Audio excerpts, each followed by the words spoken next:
Chapter 226. Alas! Why did I accept you as my disciple? Lord Dawish Jinghe looked at her and shook his head with a sigh. I, Qin Jinghe, have been wise all my life but, Master. Mo Chenga glared at him. I just want to ask you something. Do you have to be like this? Alas! You're not filial. You actually talk to Master like this, Master.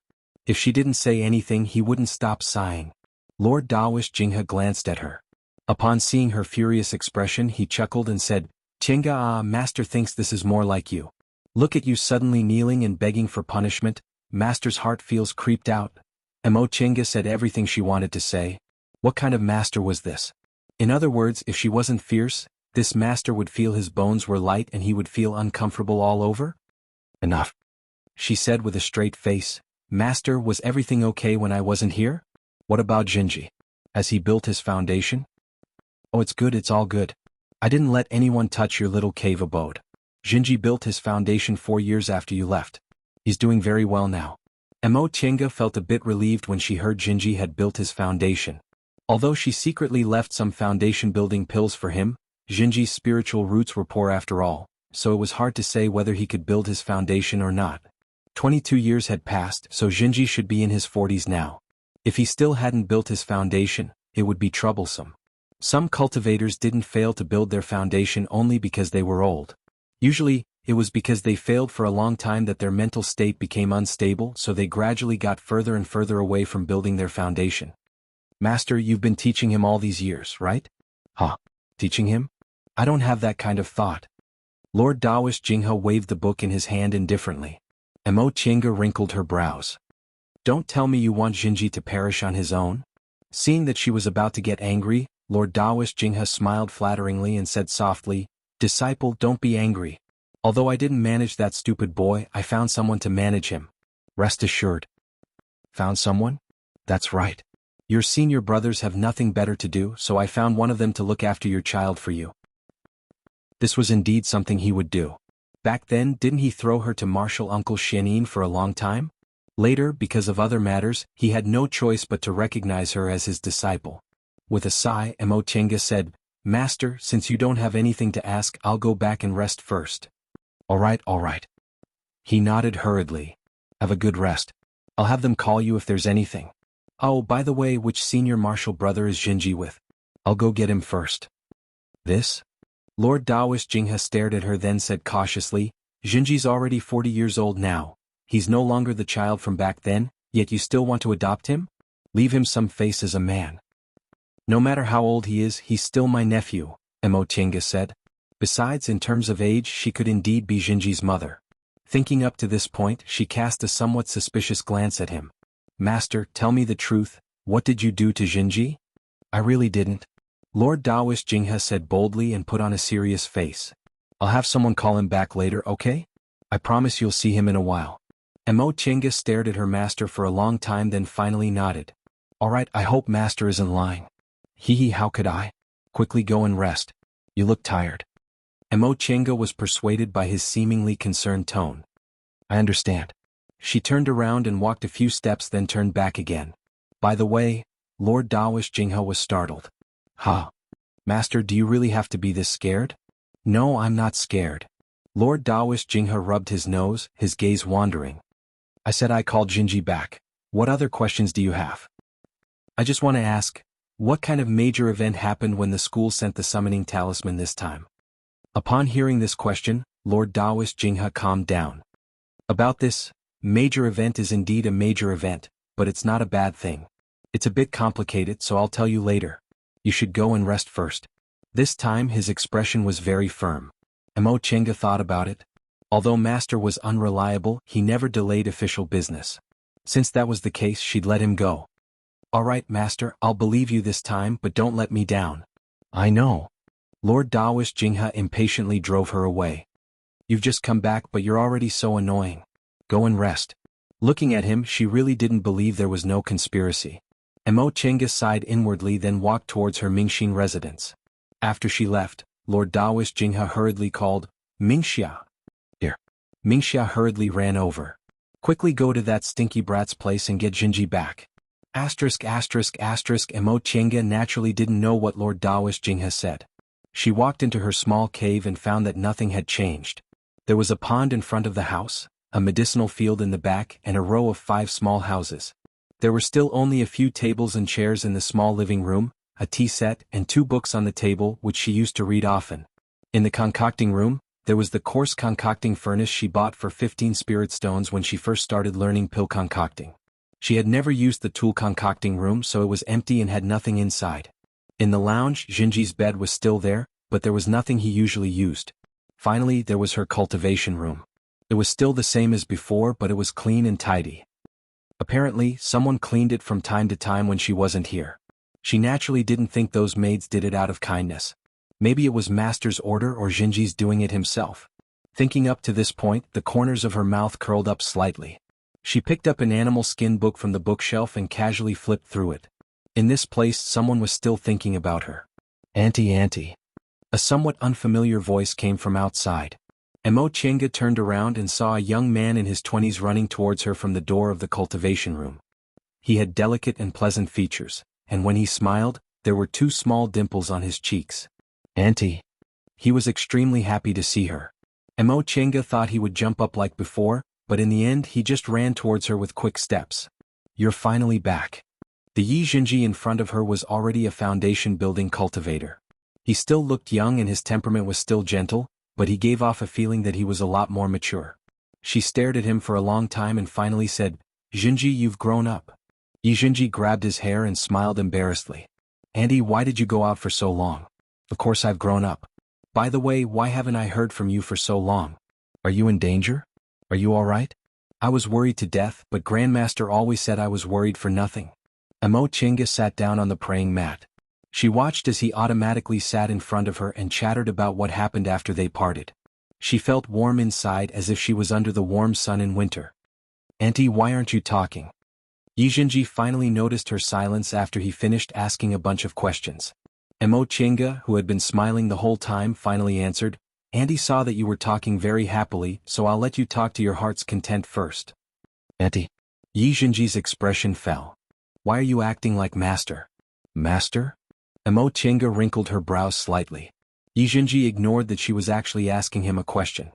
He impatiently asked again, Auntie, you haven't told me how you've been in the past 22 years. She smiled and thought for a while before answering, I did encounter some things, but I also obtained some fated chances. In the end, it was more daunting than dangerous. I didn't contact you because I was trapped in a place for a long time, but it's all over now, so there's no danger. She casually explained, then asked, What's the matter with the master you mentioned? Who taught you all these years? It's Master. Yi Jinji seemed to be a bit confused about her question. Auntie, after you left, it took me several years to build my foundation. Grandmaster became impatient when he saw me building my foundation, so he sent me to Master's place.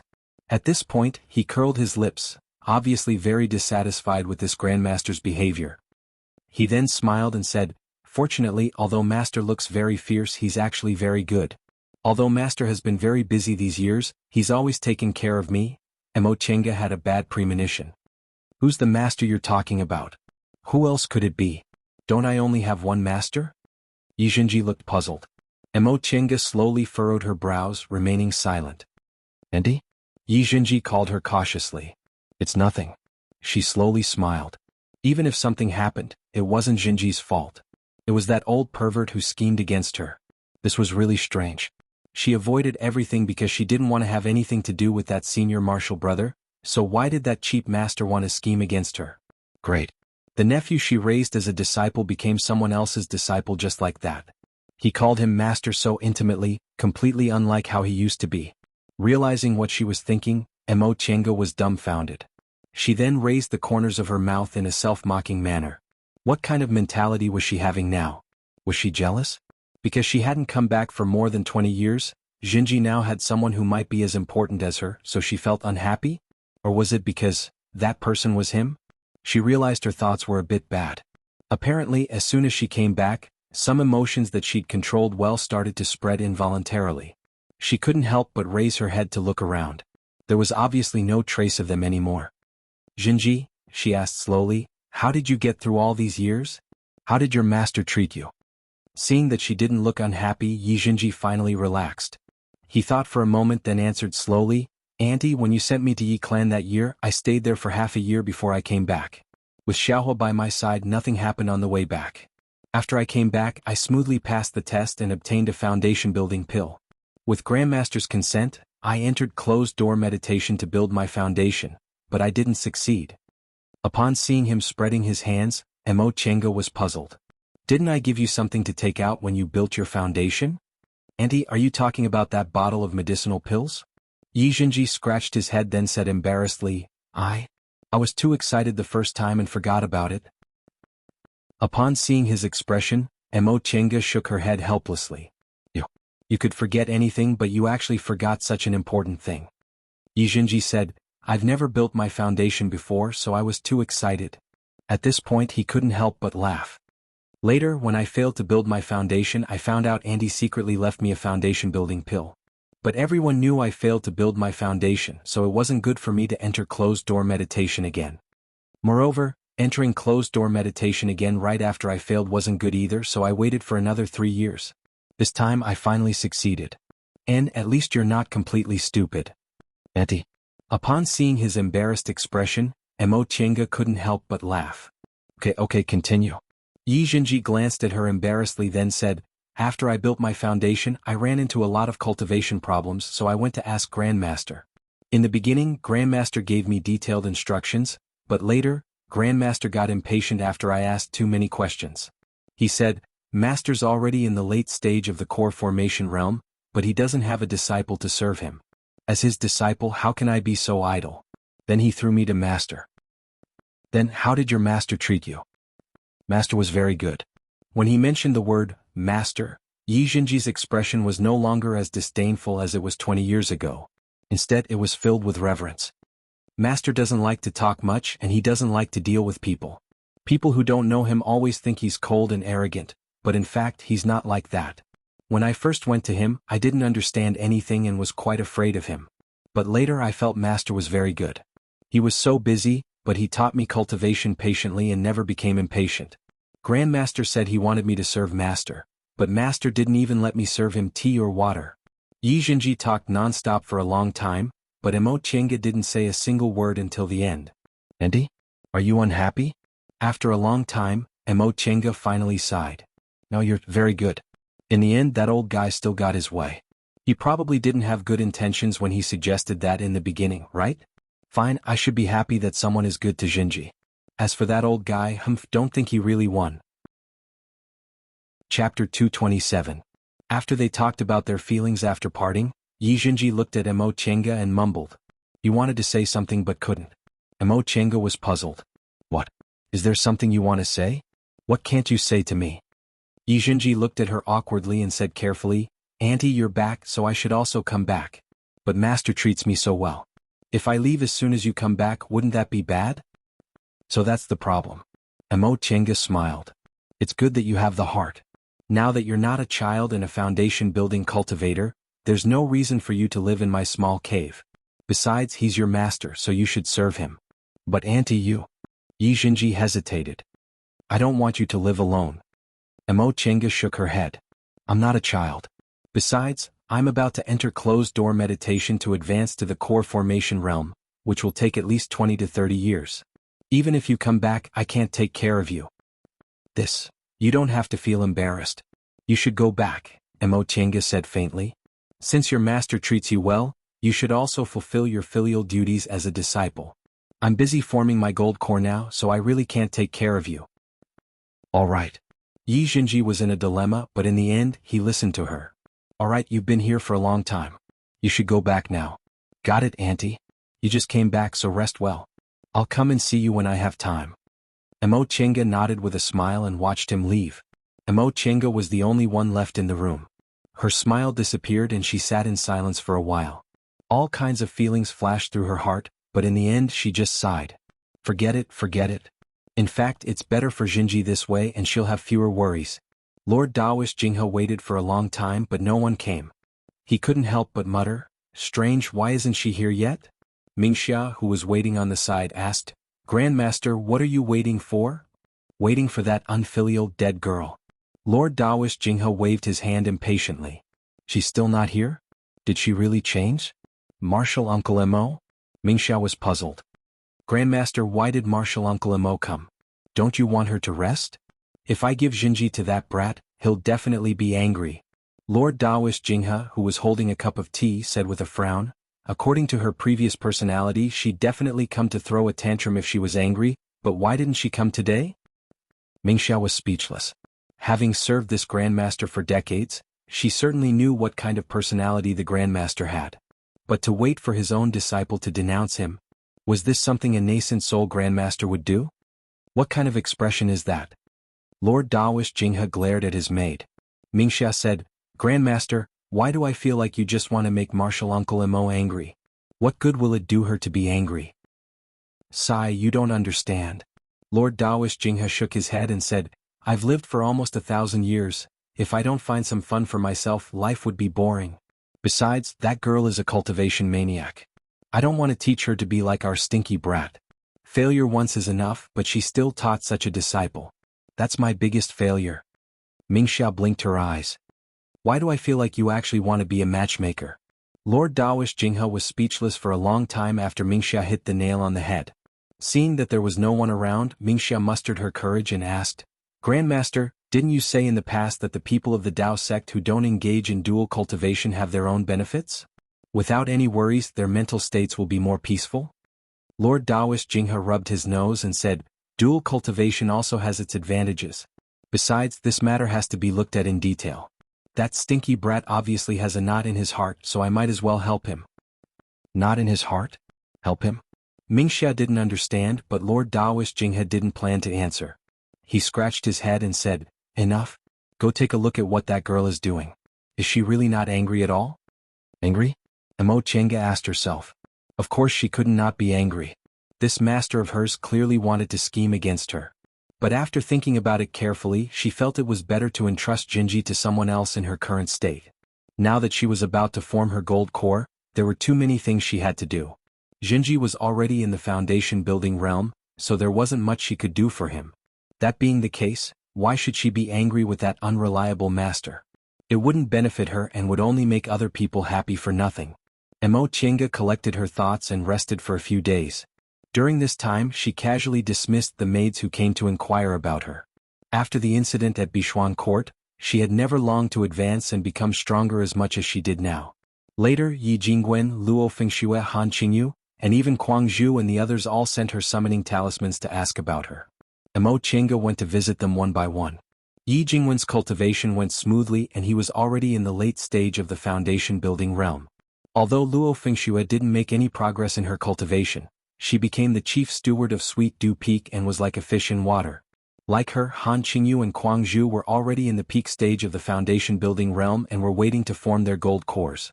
Zhan Bai couldn't advance, so he was in closed-door meditation. His two sworn brothers and sisters, Xiaoguzi and Xiaozue, failed to build their foundations several times and were now ordered by Kuang Zhu to enter closed-door meditation. They weren't allowed to leave until they built their foundations. By the time she finished her visits, Mo Chenga already had a better understanding of the reason why all foundation building disciples were summoned back to the school. Martial Uncle Shenin moved to Sweet Dew Peak. As his disciple, Luo Fengxue was also good at managing things, so all the affairs on Sweet Dew Peak were now handled by her. Regarding this matter, Luo Fengxue secretly leaked some information to her. As it turned out, during the school's major competition 20 years ago, when two core formation martial uncles were having a competition, they accidentally caused the mountain wall to collapse and unexpectedly discovered that there was an extremely secret magic formation hidden in the valley of the main peak. After some investigation, the school head and several core formation elders believed that this magic formation was set up at least more than 100,000 years ago, so they immediately reported this matter to the grandmasters of each peak. Shenqing School had been established for several tens of thousands of years, and it had produced countless astonishing and outstanding people. This formation was actually located deep inside the main peak of Mount Taikang and hadn't been discovered for several tens of thousands of years. This was too inconceivable. Mo Chenga pondered for a moment, then asked Luo Fengxue, more than 100,000 years ago, could it be left behind from the Middle Ages era? Luo Fengxue nodded, then shook her head. Several martial uncles have seen it. That's indeed what they think, but they're not sure. According to legend, after several million years in the distant past era, The human world was almost destroyed during the Great War between the immortals and the devils. Only a few people survived, and the immortals and devils were separated from the human world. From then on, it was known as the Middle Ages era. Mo Chenga once heard Lord Dawish Jinghe talk about this ancient legend. Lord Dawish Jinghe believed that the world came from nothing and that God had always been adjusting the rules of the human world. In the distant past era, God was also in the human world. Later they discovered that it was best for God not to interfere with the development of the human world, so God left the human world. Then, at the end of the distant past era, the great war between the immortals and the devils led to a catastrophe. This period of time was known as the death of gods. Because the etiquette in the human world collapsed, demons and devils ran amok, but God didn't care, so the human world was almost destroyed. In the end, the immortals and devils who cultivated and achieved the Tao also left the human world. Then came the Middle Ages era. There were no God, immortals or devils, but there was abundant spiritual aura and resources like in the distant past era. As a result, cultivators and devil cultivators developed too fast, so the righteous and devil cultivators fought again.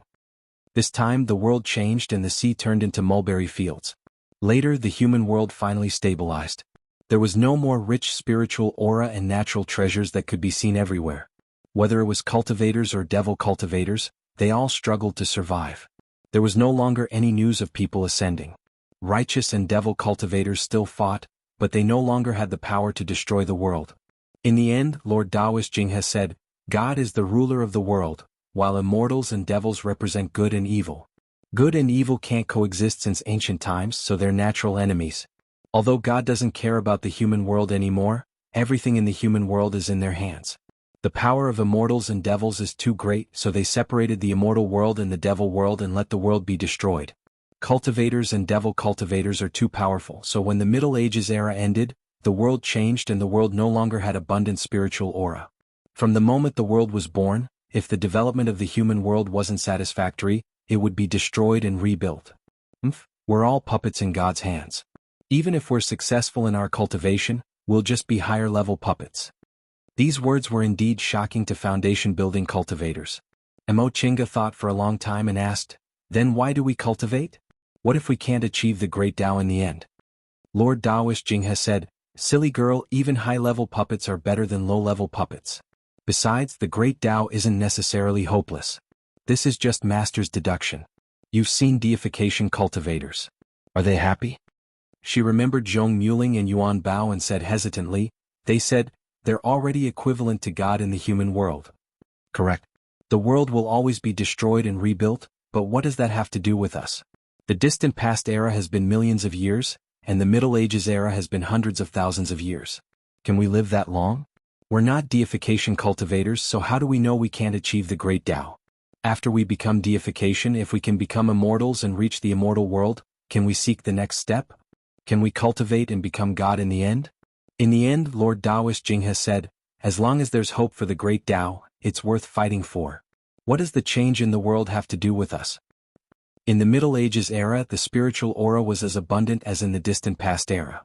Many things were inherited from the distant past era and were extremely powerful. After discovering this magic formation, several martial uncles and I immersed ourselves in studying it for more than 10 years. In the end, we finally discovered that this magic formation was used by a certain cultivation group in the Middle Ages era to train its disciples. Luo Fengxue pulled Mo Chenga back from her thoughts. Chapter 228. Mo Chenga thought about it and understood what Luo Fengxue meant. In the Middle Ages, spiritual aura and materials were richer than today's, so although those cultivators were in the same realm as today's cultivators, their methods were much more powerful. In particular, cultivators in the core formation realm and above could unleash the full power of magic weapons, and the materials used in those magic weapons were much better than today's. Therefore, core formation and nascent soul cultivators were much weaker than cultivators in the Middle Ages, which was why they couldn't move an inch inside this magic formation. On the other hand, foundation-building cultivators couldn't unleash the full power of magic weapons even if they used magic weapons, so the gap between them and cultivators in the Middle Ages was smaller. Since that's the case, it's enough to select the foundation-building disciples with high cultivation. Why summon all the foundation-building disciples back? Luo Fengxue said with a smile, this magic formation is very powerful. In the past dozen years, martial uncles have studied it for a long time, but they still couldn't figure out the principle behind it. Once you enter the formation, there will be many forks in the road. We just want the spiritual plants growing inside, not the reward for passing the test, so the more disciples who enter the formation, the better. Mo Chinga asked again, from what you said, entering this magic formation won't be dangerous? Then why don't you let everyone enter? Luo Fengxue shook her head. The activation of this magic formation only depends on the cultivation level of the person with the highest cultivation level. If a core formation cultivator enters, its power will greatly increase, so it's best to let a group of cultivators in the same realm enter. In fact, we also thought about letting aura refining disciples enter in the beginning, but perhaps aura refining disciples weren't considered beginners in the Middle Ages, so they couldn't even enter the entrance of the magic formation. I see. Mo Chinga murmured. A well-preserved magic formation from the Middle Ages with ancient spiritual plants growing inside was a huge opportunity for Shenqing School's development. It was no wonder those martial uncles couldn't calm down and directly summoned all the foundation-building disciples back.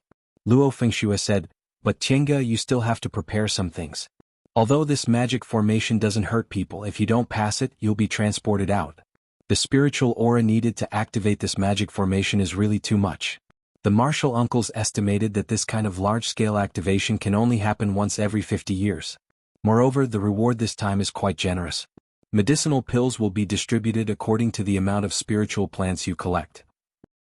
She bypassed the screen wall and stepped into the hall, only to see Lord Daoist Jinghe chatting and laughing with Weiyu and Qingxue. Master, she called out. Lord Daoist Jinghe turned his head and said, oh. He then continued to say, there was one time when Grandmaster saw an old woman in Shisha. She was really funny. Her face was obviously full of wrinkles, but she always held her orchid-shaped fingers and thought her beauty was unparalleled. As he spoke, he even imitated other people's orchid-shaped fingers and said angrily, hateful. Mo Chinga instantly had goosebumps all over her body. This master. Doesn't he feel ashamed doing this kind of thing? Weiyu and Qingxue naturally didn't think so. The two of them giggled and even urged him, Grandmaster, what else? Mo Chinga's face darkened. Master. Lord Daoist Jinghe finally looked her in the eye. He said with dissatisfaction, Master, I'm talking happily. If you have something to say, say it later. Mo Chinga glared at Weiyu and Qingxue, signaling them to leave. Although Weiyu and Qingxue were reluctant, Martial Uncle Mo's prestige from back then was still there, so they bowed and were about to leave. Wait. Mo Chinga stopped them. It's noisy outside. Go take a look. If there's nothing else, dismiss them. There was a formation at the door, so the two of them didn't know what was going on outside. Upon hearing what Mo Chinga said, they hurriedly answered, yes. After the two maids left, Lord Daoist Jinghe felt even more bored. He snorted and said, what? If you have something to say, say it quickly. Master, who's that person outside? Weiyu and Qingxue were just maids, so they didn't dare to spread their divine senses at will.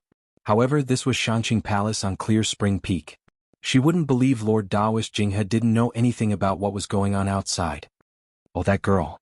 Lord Daoist Jinghe picked up a few peanuts and tossed them around. Don't mind her. She hasn't made any progress in dozens of years. Let her get the cold shoulder for once. Although he looked like he didn't care, Mo Chinga saw the sadness in his eyes. Thinking of that woman's behavior and what the two of them said, she had a rough idea of what was going on. If that was the case, she shouldn't care about this matter, so she didn't say much. Instead, she asked, Master, I heard from Fengxue that they called us back this time because a magic formation was found in the valley on the main peak. At that time, all the foundation building disciples are going to go in and collect spiritual plants, right? Oh, Fengxue told you? Lord Daoist Jinghe finally looked at her. He pointed at the chair in front of him and asked her to sit down. Then what do you think? Of course it depends on what Master thinks. Mo Chinga picked up a book on the small table and flipped through it. Do you want me to show off my invincible might, or do you want me to remain silent? Say it. When this matter is over, you can enter closed-door meditation. At that time, I'll take this opportunity to get you some medicinal pills. With your current cultivation level, I reckon you'll be able to reach the peak stage of the foundation building realm in 10 or 20 years. At that time, you'll be able to form your gold core steadily. My Clear Spring Peak should produce another genius disciple. At this point, he stroked his beard complacently. Mo Chinga was just about to say something when she saw Weiyu coming in with a distressed expression. Weiyu shouted, Grandmaster, that woman is so unreasonable. Chapter 229. If she was really that woman, she'd certainly be unreasonable. Mo Chinga looked up and saw Lord Daoist Jinghe, who was smiling just a moment ago, saying faintly, "Let her in." Grand Master. Weiyu was dumbfounded, but she quickly reacted and said, "Yes." Mo Chinga should have taken her leave, but she really wanted to watch the show, so she shamelessly ignored Lord Daoist Jinghe's gaze and stayed. He glared at her, but she didn't respond, so Lord Daoist Jinghe didn't feel like paying attention to her. Not long after Weiyu left, she saw the woman rushing in from the door. When she saw Lord Daoist Jinghe, her eyes turned red and she ran towards him with a sobbing tone. "Grand Master." She ran to Lord Daoist Jinghe, knelt down with a plop, then grabbed his clothes and looked up with tears in her eyes. "Grand Master, Mo Chinga saw that Lord Daoist Jinghe's expression was indifferent at first, but when the woman knelt and cried in front of him, his expression slowly softened. In the end, he sighed helplessly and gently pulled her up. "Mingzhu, it's been so many years. Do you know your mistakes?" While wiping her tears, the woman choked and said, "Grand Master, I know my mistakes. I missed you so much when I was outside and I regret it so much. It's good if you really know your mistakes." Lord Daoist Jinghe let her sit next to him and said seriously, "Tell me, where did you go wrong?" The woman wiped her tears and said, "I shouldn't have lost my temper, I shouldn't have fought with my fellow disciples, and..." She bit her lip. "I shouldn't have stopped others from getting close to Senior Marshal Brother, and I shouldn't have had delusions. Grandmaster, I really know my mistakes. Don't let me stay outside alone again, okay?" "Senior Marshal Brother?" Mo Chinga raised her eyebrows. Fengshua shouldn't be wrong about what happened. Whether it was according to cultivation level or seniority, shouldn't she call him Marshal Uncle? Lord Daoist Jinghe's expression softened and he said earnestly, "We cultivators should know the principle of the heart moving at will and the mind maintaining tranquility. It's not that we shouldn't have affection or abandon the idea of love, but we shouldn't be obsessed and shouldn't fall into a demonic barrier. Do you understand this?" The woman lowered her head, crying as she nodded. Lord Daoist Jinghe originally wanted to say more, but upon seeing Mo Chinga's current appearance, he eventually shook his head and said, "You should have come back for the disciple gathering this time, so you can't be considered leaving without permission. Go back to your Zhili house. It's still the same as when you left." When Mo Chinga saw his face that was still shedding tears, she was instantly ecstatic. However, when she raised her head, she restrained herself a little. "Grandmaster, you're still treating me so well?" Lord Daoist Jinghe reached out and stroked her head. There was nostalgia and sadness on his face. "You're the child I watched grow up. Alright, you should go rest. When things are settled, you can go back to Yungang Mountain Courtyard." The woman was startled. "Grandmaster, I still have to return?" Lord Daoist Jinghe smiled faintly, his face devoid of any extra expression. "You should go rest. You must be very tired after rushing back from such a long distance. If you have anything to say, say it later." The woman's expression changed. She opened her mouth as if she wanted to say something, but in the end she held back. She stood up and bowed. "Grandmaster, I'll be leaving first." Lord Daoist Jinghe nodded, then closed his eyes, looking like he was meditating. The woman had no choice but to clench her teeth and leave. When Mo Chinga saw the contemptuous and jealous expression on Lord Daoist Jinghe's face when he passed her, she picked up the cup of tea on the table, then lowered her head and sipped it expressionlessly. When the footsteps disappeared and the hall became quiet again, Lord Daoist Jinghe finally opened his eyes. His gaze was filled with sadness as he stared at the way the woman disappeared. This was the first time Mo Chinga saw this playful master of hers reveal such a sad expression. For a split second, she suddenly felt jealous of the woman who just left. Although her master never put on airs in front of her and allowed her to be impolite, he never looked at her with this kind of gaze. Such a gaze when looking at a precious child. She knew that no matter how well her master treated her, in his heart, he probably still wasn't as good as that woman. Realizing what she was thinking, Mo Chinga smiled self-deprecatingly. 2 days ago she was jealous of Jinji, but today she was jealous of her master again. What was wrong with her? Not to mention that she shouldn't be obsessed with this, but why should Jinji and her master treat her more seriously?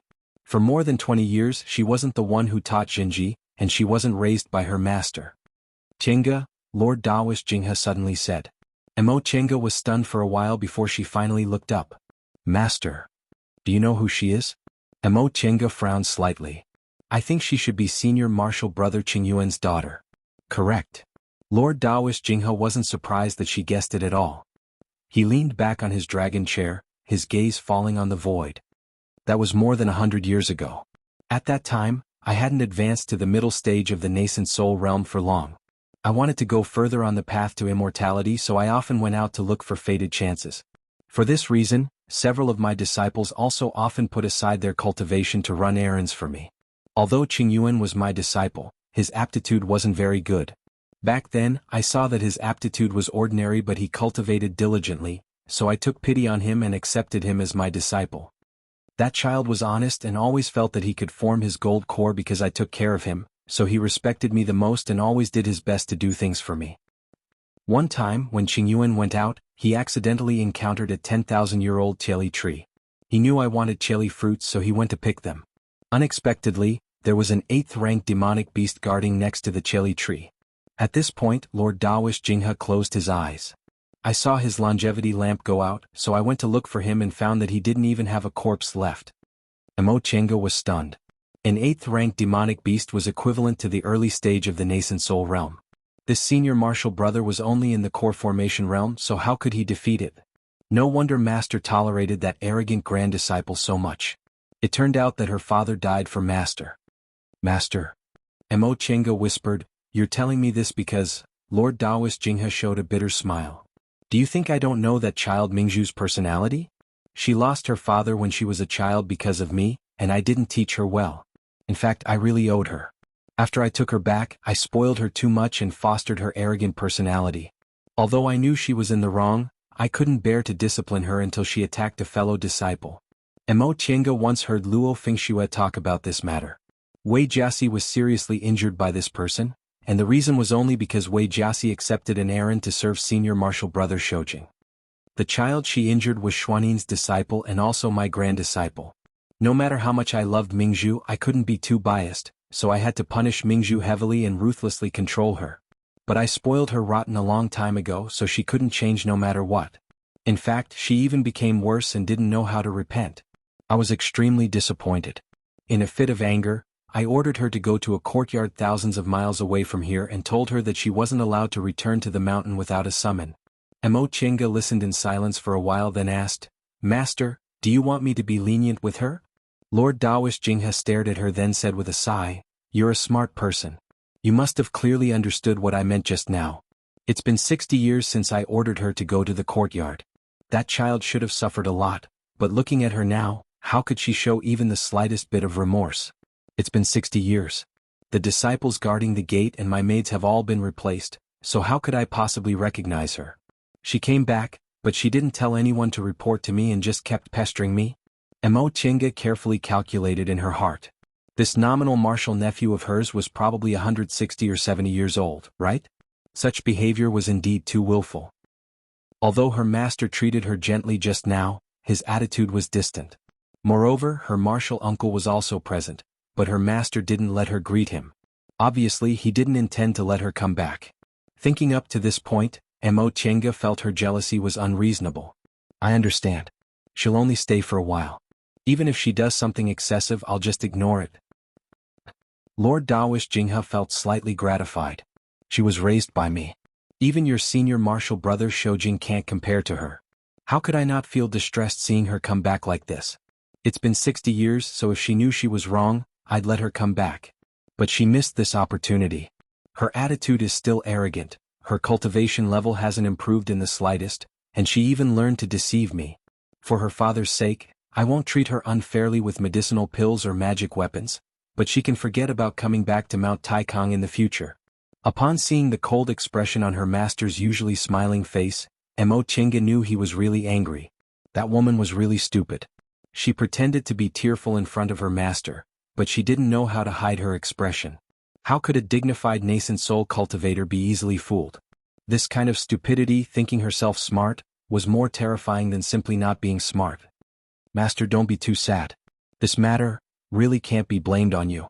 She grew up with senior martial brother Shoujing, but isn't senior martial brother Shoujing doing well? Whether it's the path of cultivation or the path of life, one has to walk on their own. If they don't make progress, what else can they do?" Lord Daoist Jinghe shook his head. How could he not know Mo Chenga was trying to comfort him? Teaching in accordance with her aptitude. Master doesn't know how to educate a child. I always thought it was okay to spoil her a little since she was a girl, so she made mistakes again and again. Forget it, forget it. I've given her so many chances, but she didn't repent at all and even learned to play tricks. Since that's the case, I'll let her stay in the other courtyard for the rest of her life. When she changes, I'll let her come back. Although he said that, Mo Tiange knew Lord Daoist Jinghe had given up. She didn't know whether she should feel jealous or sympathetic towards that woman. Her master said so many things, hoping she could be a little more tolerant. Obviously, he still loved her very much, but the implication was that he would let her spend the rest of her life in the other courtyard and was too lazy to even remind her of her mistakes. No matter how much he loved a child, if she was unwilling to repent over and over again, his doting heart would eventually turn cold. After not seeing her for 60 years, he originally hoped she could change a little bit, but the result was still the same. How could he not be disappointed? Mo Tiange asked herself. If she were in his shoes, she probably wouldn't even want to see her anymore, let alone her master who treated her so gently. Her master usually didn't behave properly, but he was so sad because of her. It could be seen how much he loved her in the past, but she didn't know how to cherish her good fortune. This woman really wasn't pitiful at all. Chapter 230. What amused Mo Tiange was that another woman came to Shanqing Palace, and she was even the arrogant and despotic kind. Mei Mei, Lan, Zhu, Qin, Qi Hua and Hua. Those people finally understood her good points, so they immediately changed their personalities and ran to her every 2 or 3 days. Not only did they inform her, but they also fanned the flames. Afterward, not only did she know everything about this woman, but she also knew what she did every day, who she met, and why she got angry. This nominal martial niece was called Ruan Mingzhu. When senior martial brother Qingyuan died, she was only 5 or 6 years old. At an age when she didn't understand anything, she was taken to her master's side and taught by him personally.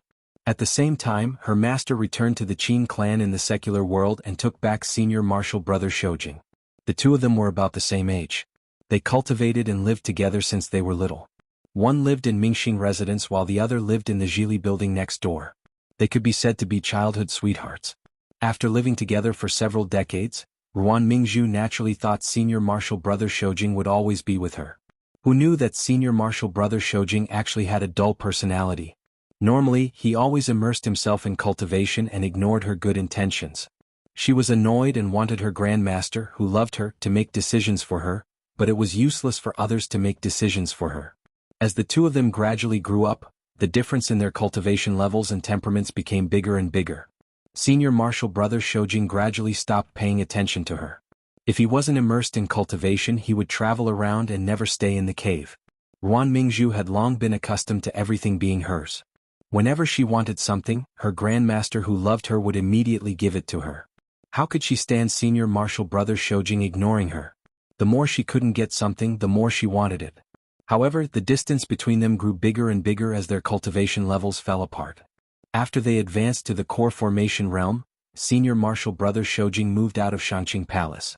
Ruan Mingzhu didn't think she should cultivate diligently, but she kept making things difficult for the female disciples who worked for senior martial brother Shoujing. In the end, it finally led to a disaster. These words were passed to her by Xiuqin and the others. They didn't like this senior martial sister Ruan, but they couldn't do anything because they were hindered by their grandmaster, so they hoped Mo Tiange would take the lead and teach her a lesson.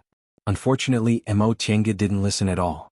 She just immersed herself in her own business, making them very disappointed.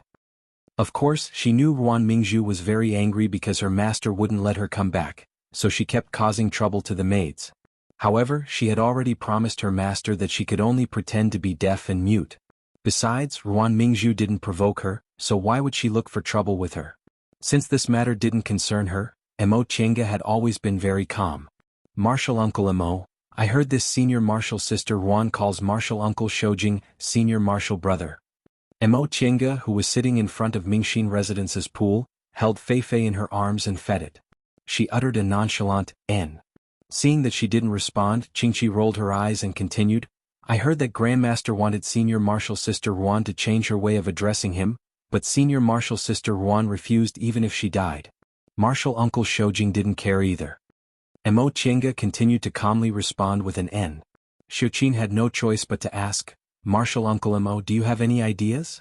Mo Tiange fed a spirit fruit to Fei Fei, then let it wander on its own. She then said, I don't have any thoughts. Xiuqin and Qingqi looked at each other, unwilling to give up. Don't you think that senior sister Ruan is too, that? Unfortunately, Mo Tienga just stared at them with a faint smile on her face. It was only after she stared at them that she finally said, "Then what do you want? Do you want me to teach her a lesson?" Xiuqin and Qingqi chuckled, then whispered, "This senior martial sister Ruan is very dissatisfied with you, martial uncle. She heard that you're living in Mingxin residence now and almost smashed her own house. Although she endured it in the end, she's been cursing you behind your back." Right. Qingqi took over the conversation. "I heard everything that day. Senior martial sister Ruan said you're just a foundation building cultivator, so why did Grandmaster look at you differently? Why did you have to worship Grandmaster as your master? Why did you have to live in Mingxin residence? She also said that you think highly of yourself and that Grandmaster likes her the most." While listening to Xiuqin and Qingqi's gossip, Mo Tienga flipped through the book in her hand. When she heard this, she finally looked up. Xiuqin and Qingqi were secretly delighted, thinking they managed to persuade her. Unexpectedly, Mo Tienga just said, "Don't you think Master doesn't know you're gossiping here?" Xiuqin and Qingqi paused, speechless. How could matters in Shangqing Palace escape Grandmaster's eyes? It all depended on Grandmaster's attitude. Mo Tienga smiled, then stood up and knocked on their shoulders with her book. "Why are you paying so much attention to someone who's going to leave sooner or later? She thinks she's smart, so why are you so stupid?" Xiuqin and Qingqi glanced at each other and suddenly understood. They immediately smiled and said, "Martial Uncle Mo, thank you for your advice." Mo Tienga waved her hand and said nothing, planning to go back to the cultivation room.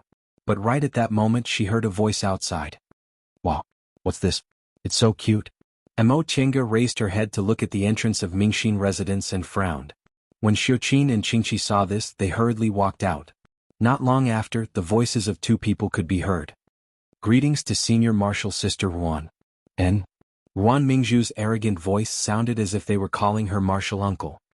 "Senior martial sister Ruan," Xiuqin said, "this is martial uncle Mo's spiritual beast." Ruan Mingzhu's voice rose slightly. "Really? What kind of spiritual beast is it? How come I've never seen it before?" Qingqi answered, "This is a feifei. Martial uncle Mo found it in the Eastern Sea. It's very rare." "Feifei?" Ruan Mingzhu obviously hadn't heard of it. She said happily, "It looks like a raccoon, its whole body is golden, so cute." Feifei's appearance could be loved by all women. Its whole body was golden without a single strand of hair of other colors. It had round eyes, a pointed tail and short limbs. It was also very intelligent.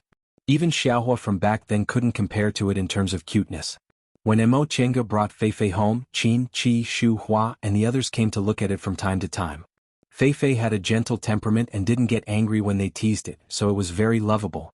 However, they knew Mo Tienga attached great importance to this spiritual beast, so even if they were teasing it, they were still careful. Now they cautiously reminded her, "Senior martial sister Ruan, Feifei is a second-rank spiritual beast." "Of course I saw it." Ruan Mingzhu answered unhappily. After a while she said, "This is martial uncle Mo's? Where is she?" When she called martial uncle Mo, she was very reluctant. When she asked where she was, she didn't seem to respect her at all. Qingqi said, "Martial uncle Mo is in Mingxin residence. Senior martial sister Ruan, do you want to pay a visit?" "Pay a visit?" Ruan Mingzhu seemed to dislike this word. After a while she finally said, "All right." Mo Tienga thought Ruan Mingzhu would let Xiuqin and Qingqi come in to report, but in the end the door of Mingxin residence was immediately knocked open. Eldest young Miss Ruan Mingzhu directly walked in with Feifei in her arms. Mo Tienga frowned. She saw Feifei in her arms. With a single thought, Feifei immediately broke free, jumped out of Ruan Mingzhu's arms and ran towards her. Ruan Mingzhu shouted, "Why are you running?" She was about to chase after her. Mo Tienga held Feifei with a faint gaze. "Is there a problem?" Seeing Feifei jumping into Mo Tienga's arms and ignoring her, Ruan Mingzhu glared at her angrily for a while before she finally remembered her master.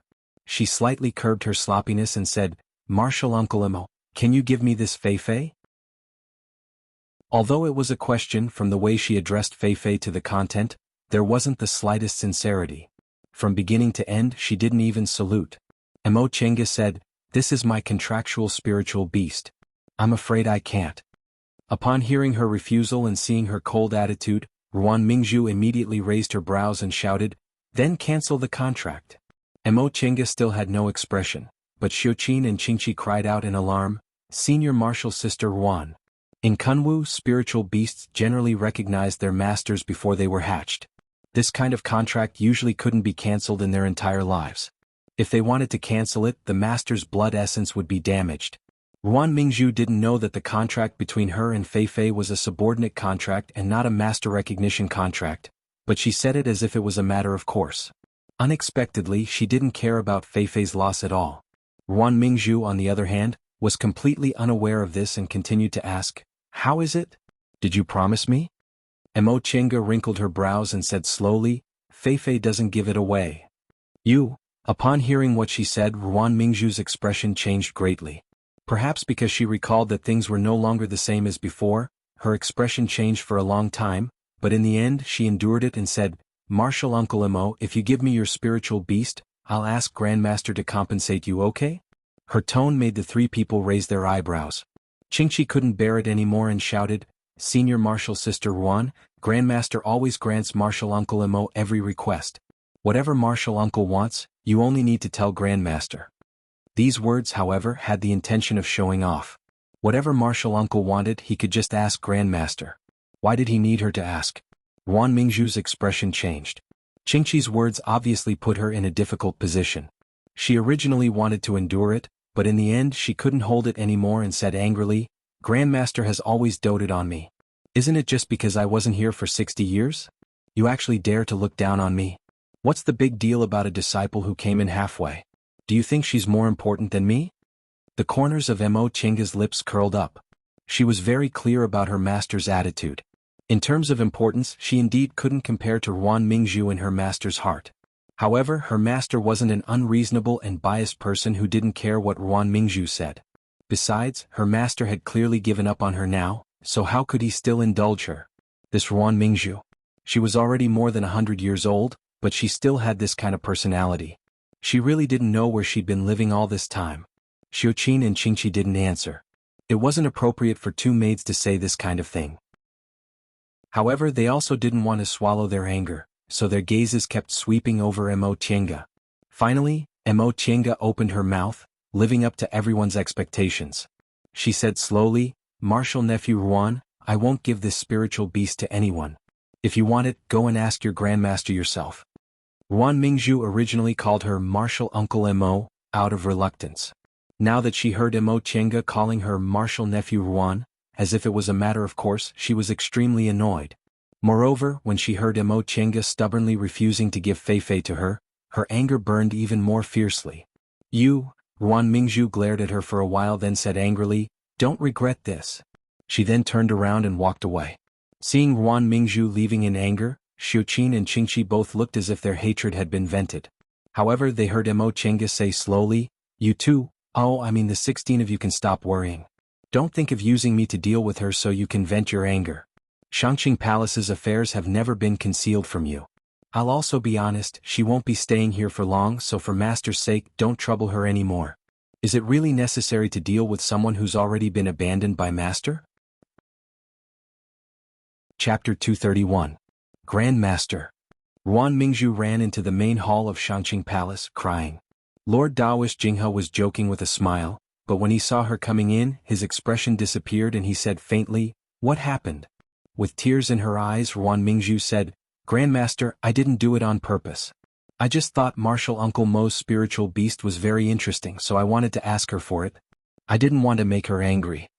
Lord Daoist Jinghe slowly frowned. And then? Ruan Mingzhu lowered her head to hide the hatred in her eyes. Martial Uncle Mo seemed very angry. Ruan Mingzhu looked up and saw Lord Daoist Jinghe sitting on the dragon chair leisurely picking up a cup of tea. Mingzhu. She didn't understand Grandmaster's attitude.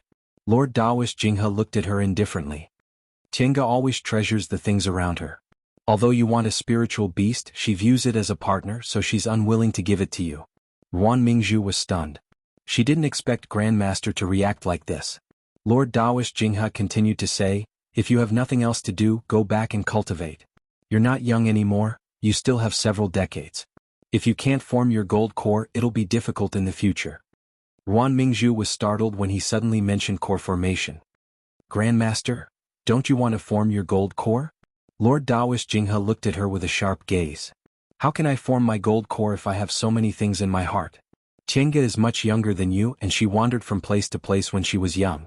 She's already in the late stage of the foundation building realm now and will soon reach the peak stage of the foundation building realm.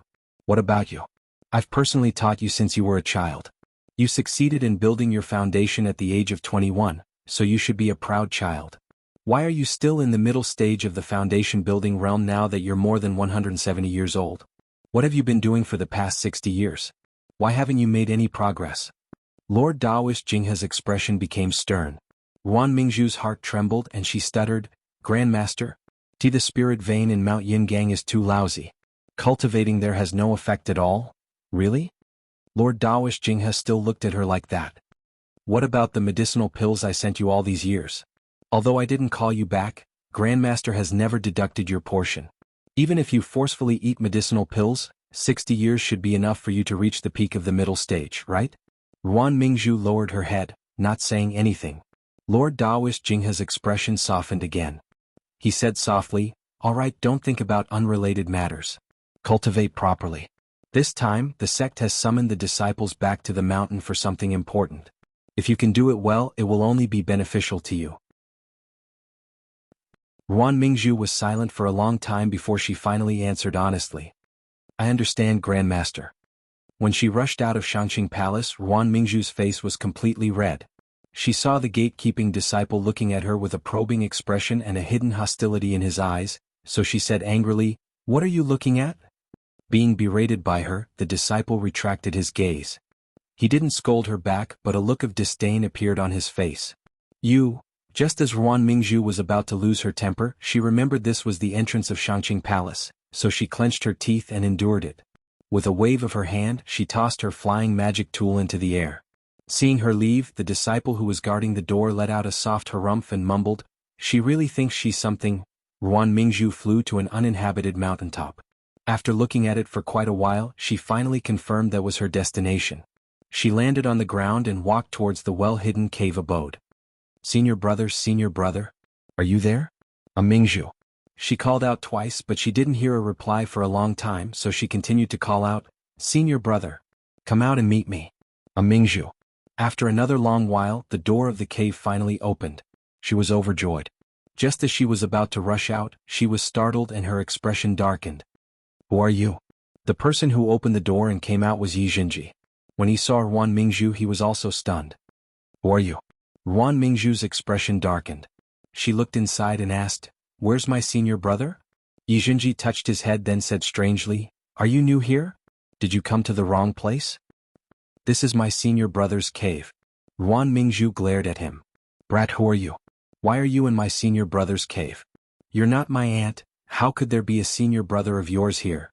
Although Yi Jinji had a good temper, since the other party's tone was so harsh, he didn't hold back. You should quickly leave.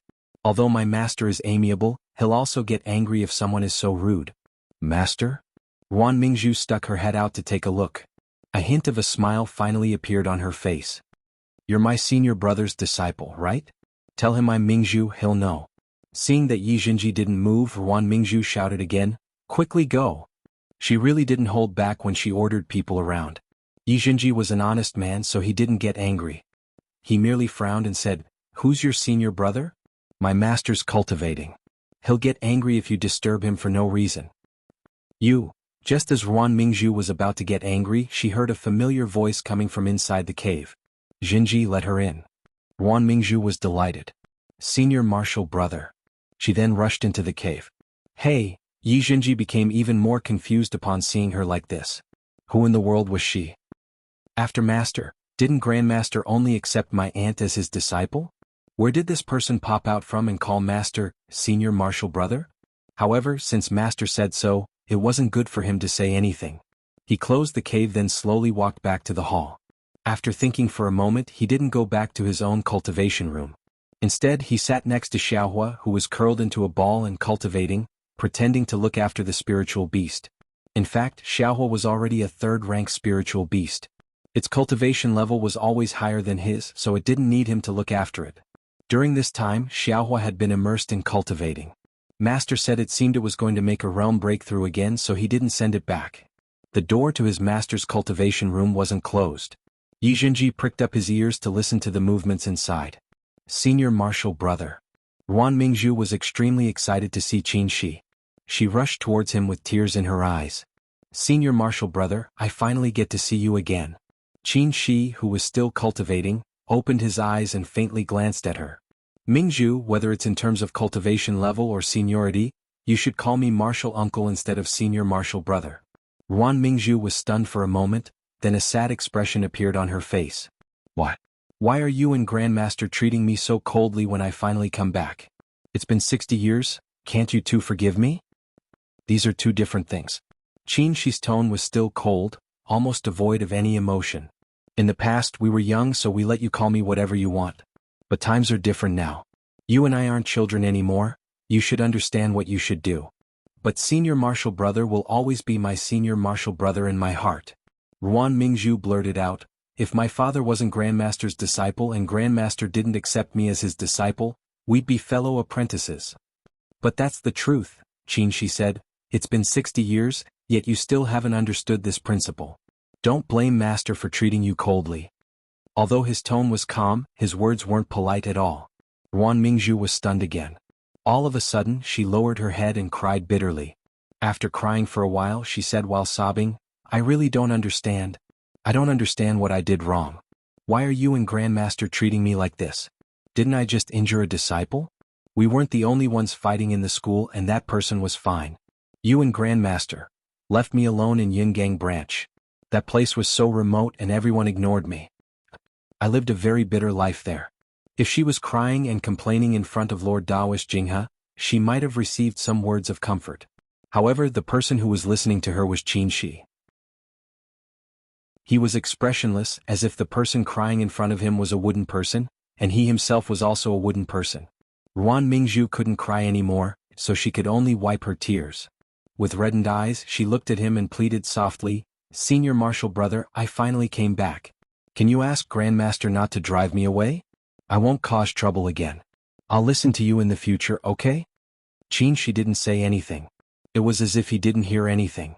Ruan Mingzhu waited for a while, but she couldn't help but say, Senior Marshal Brother, did you forget? When you first came, you always stayed in the back mountain alone. Every time, it was me who went to look for you before you were willing to come back. Speaking of the past, Qin Shi's gaze finally moved. Ruan Mingzhu thought he would soften his heart, but she still heard his cold voice. What's the use of saying this? If you were the Mingzhu from back then, how could Master let you go to the branch alone and not let you come back for 60 years? Ruan Mingzhu was dumbfounded. She said anxiously, Senior Marshal Brother, don't you have any feelings for me now? We grew up together for almost 100 years. Don't you have any feelings for me? Qin Shi stared at her and said quietly, I told you long ago that I only have the great Tao in my eyes. I don't think anything else is important. I don't have the things you want, so why do you have to force me? Senior Marshal Brother. Ruan Mingzhu shouted. She stared blankly at his wooden expression, and tears rolled down from her eyes. I don't want you to respond to me. I only want you to be like before, to call me affectionately, to give me pointers on my cultivation, to chat with me when you're free. Is this also too much? Ruan Mingzhu's tone was sorrowful when she said this. There was no arrogance or despotism, there was only the pain of not being able to get what she wanted. Qin Shi suddenly felt pain. He felt like a certain part of him was touched. But he soon calmed down and said with a calm voice, Mingzhu, you still don't think you're wrong? Ruan Mingzhu lowered her head then angrily shook her head. Isn't it just injuring a disciple? For us cultivators, what's the big deal about injuring one or two people? Haven't you and Grandmaster killed a lot of people? I still haven't. It's not because you injured someone. Qin Shi interrupted her. You should strive to get what you can, but you should give up what you can't get. Because you can't get what you want, you vent your anger on others and even attack your fellow disciples. Don't you think your state of mind is already twisted? Master indulges you too much. Indulges you so much that you want everything, but how can you get everything in this world? If you didn't have Master, what could you get? His tone was very flat, but the meaning behind his words was very strict. He stared at Ruan Mingzhu without the slightest fluctuation in his gaze. Mingzhu, I'm not Master. I won't teach you what's right and what's wrong, but I know that you and I are two different people. Even if we grew up together, we still can't walk together in the end. Don't be stubborn. Chapter 232.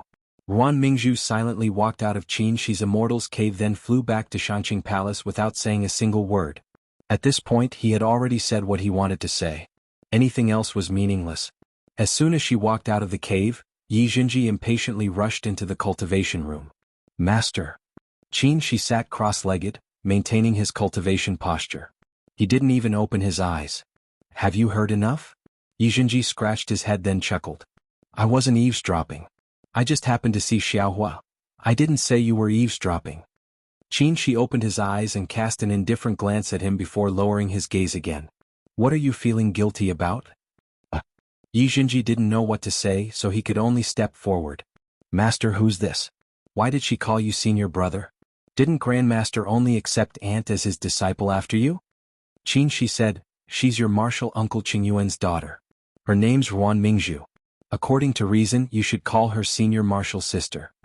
After he finished speaking, he looked up at Yi Jinji. What else do you want to know? Just say it directly, there's no need to hide it. I still want to know what's going on with this senior sister. Did she like Master? What did she do this time? Why didn't Grandmaster let her come back? This pile of questions made Qin Shi silent for quite a while. Yi Jinji waited for a while, but he didn't hear any reply, so he called out again, Master? Qin Shi stopped his mind wandering and slowly said, Mingzhu is my playmate since childhood. When I was brought to Mount Taikang by your martial ancestor, I was only 8 years old, and Mingzhu was only 5 or 6 years old at that time. Her father, your martial uncle Qingyuan, had passed away. Your martial ancestor took pity on her, so he brought her with him. At that time, Mingzhu was actually a very cute little girl. I had an eccentric personality and didn't like to interact with others. Mingzhu was afraid that I would be lonely and would always pull me to play with her. I have always treated her as a younger sister. Because of senior martial brother Qingyin, my master treats Mingzhu even better than he treats me. Master had very high expectations of me, but to Mingzhu, no matter what she wanted, Master would give it to her. Then, at some point in time, Mingzhu slowly changed. When we grew up and built our foundation, Mingzhu started to become unreasonable, overbearing and paranoid. After I built my foundation, I often went out. When I returned to the mountain, I closed my door and cultivated. I didn't have much contact with her, so I didn't know her personality would become so terrifying. Later on, when I reached core formation, Master bestowed me with another immortal's cave, so I moved out of Shanqing Palace. At that time I was still too young. I was so engrossed in cultivation that I didn't want to take any disciples. If there were any chores, I would pick a few from the disciples of my senior brothers and sisters to do. I don't know why Mingzhu always makes things difficult for these disciples. Occasionally I would bump into her and scold her a few times. She would agree to it, but the next time it would be even worse. She did it again and again, and I gradually disliked her. Upon hearing this, Yi Jinji couldn't help but interrupt. Master, at that time, did you know senior martial sister Ruan liked you? Hearing such a straightforward question, Qin Shi raised his head and glared at him. You still remember that I'm your master? Yi Jinji chuckled. Master, I'm just telling the truth. Anyone with eyes can see that senior martial sister Ruan likes you, so you don't have to feel embarrassed. Qin Shi frowned. Brat, who did you learn to talk so much? I remember that your aunt doesn't like to talk. Yi Jinji said, it's because both aunt and you don't like to talk that I have to talk a lot. Otherwise, how boring would it be? He then changed the topic again. Master, did you know or not? Qin Shi had no choice but to say, at first I didn't know. Later, I heard her talking to someone else, so I learned about it. Then Master, what was your reaction at that time? What reaction? Qin Shi was indifferent. Since I wouldn't respond to her, I naturally didn't know. Yi Jinji looked at Qin Shi's face and studied it for a long time before he said, Master, the person who likes you is really unlucky. Qin Shi still looked indifferent. Even if she's unlucky, it's none of my business. Are you done asking? No. Yi Jinji immediately shouted, Master, then why hasn't senior martial sister Ruan been around for the past 60 years? What did she do to hurt others? Faced with these endless questions, Qin Shi sighed. If it was someone else, he wouldn't answer and would just drive them out. But this was his disciple, his only disciple. He was also wondering if he was too good to Jinji, that this brat didn't have any sense of seniority in his eyes. Although he thought so, he still answered the question. At that time, a female disciple under your Grandmaster Xianyin was working in my immortal's cave. Mingzhu was jealous, so she took advantage of my absence and attacked that disciple, severely injuring her. Killing fellow disciples is strictly prohibited by the school rules, But the reason was such a trivial matter, so your grandmaster was furious and personally punished Mingzhu. But Mingzhu didn't repent, so your grandmaster ordered her to leave Mount Taikang and go to a remote courtyard. Unless she was summoned, she wasn't allowed to come back. After he finished speaking, she cast him a sidelong glance. It's fine if you've heard this, but you're not allowed to spread it. Yi Xinji cleverly promised, of course. I've always followed master's orders. As he spoke, a spiritual beast whose whole body was fiery red walked in noiselessly. A Xiaohua. Yi Xinji picked it up. Aren't you advancing? Why are you still in the third rank? Xiaohua squeaked. She looked at it then said, it failed its advancement. Advancing was never easy, even if Xiaohua had eaten a lot of medicinal pills these years. Yi Xinji's eyes shifted. Master, since Xiaohua finished its advancement, should I take it back?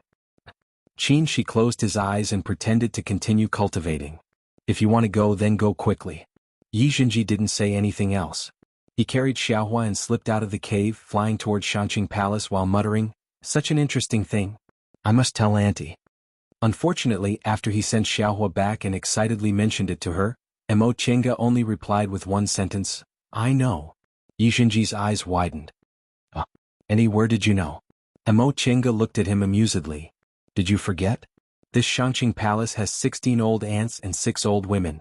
Oh. Yi Xinji scratched his head. That's true.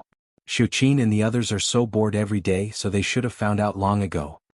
Mo Chenga looked down at Xiaohua in her arms and was a bit surprised. This is Xiaohua? It became like this after advancing? The original Xiaohua didn't have such beautiful fur. With its current appearance, it didn't look like the inferno beast that could be seen everywhere in Kunwu. Yi Xinji said, I also don't know why it became like this. When Xiaohua advanced to the third rank, it seemed to have become a different spiritual beast. Master said it might have mutated. Mutated? And? Yi Xinji also didn't seem to understand. Master said Xiaohua ate something, so its physique is different from ordinary inferno beast. I'm not very clear about the rest. Mo Chenga seemed to be lost in thought. Xiaohua was always thrown into the virtual sky world by her, so it must have eaten some messy spiritual medicine inside to mutate. Squeak squeak. A ball of golden fur appeared at the door of Mingxin residence. When it saw the red fur in Mo Chenga's hands, it immediately ran over and jumped, trying to take back its position. Mo Chenga reached out and grabbed Fei with her other hand to avoid trampling on Xiaohua. When Xiaohua saw this ball of golden light, it immediately stood up in Mo Chenga's arms and widened its eyes. Upon seeing this, Yi Xinji called out, Auntie, what's this? This is Fei. Mo Chenga watched as the two spiritual beasts looked at each other curiously. Then Xiaohua took a step forward, wanting to occupy more space. Fei, unwilling to be outdone, also stood up. The two spiritual beasts, one golden and one red, stared at each other in an unfriendly manner. They're going to fight? Yi Xinji, who was excited to see the two spiritual beasts kill each other, was glared at by Mo Chenga. Xiaohua stared at Fei for a while. Perhaps because its cultivation level was higher than Fei's and it shouldn't lose its demeanor, it held its head high, jumped down from Mo Chenga's arms and barked at Fei. Fei was delighted to see it jump down on its own, but when it saw Xiaohua's provocative look, it understood and also stared at Xiaohua. Xiaohua stretched out its paw and scratched the air, seemingly threatening it.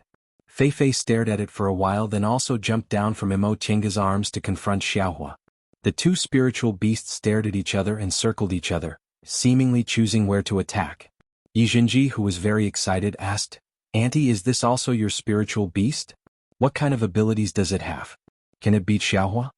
Mo Chenga was hesitating whether she, as the master, should go and mediate the fight, but when she heard Yi Xinji's question, she thought for a while and said, Fei's ability is special. I don't think I've seen it fight. In Bishuan Court, she heard that Fei's generally didn't have any attack power, but they had strange abilities that prevented demonic beasts from taking the initiative to attack them. But what she saw now was clearly Xiaohua provoking Fei, so how would Fei respond? As for Xiaohua, it advanced to the third rank and mutated. It should have a special ability, right? The two spiritual beasts didn't know their unscrupulous master deliberately wanted to see them fight each other. After circling around for a while, Xiaohua made the first move. It breathed sun-real fire from its mouth, burning Fei's golden fur. It could be imagined that if this fire burned Fei's golden fur, it would turn into charcoal. After all, this was Sun Real Fire, which could be used to calcine all kinds of spiritual plants and objects. There were very few that couldn't be melted. Nevertheless, Feifei nimbly leaped up, avoiding the extreme fire Real Fire. It shouted, then raised its paw, releasing a misty ray of light from its palm which shone on Xiaohua's head. Then Xiaohua stopped casting its technique. Its head slowly drooped and its eyes started to become blurry. Yi Jinji said in surprise, "Bewitching technique?" Upon hearing his voice, Xiaohua sobered up from its daze. It glared at Feifei and growled angrily. It then waved its paw and once again pounced on Feifei with Sun Real Fire. Feifei was startled. It raised its head to cast a glance at Yi Jinji, then turned around and ran. The two spiritual beasts, one in front and one behind, started chasing each other in the courtyard. Water splashed everywhere from the front of the house to the back, and the medicinal fields were trampled into a mess. Auntie.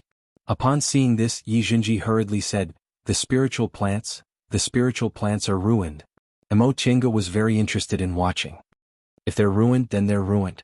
Xiaohua was obviously much more ferocious than before.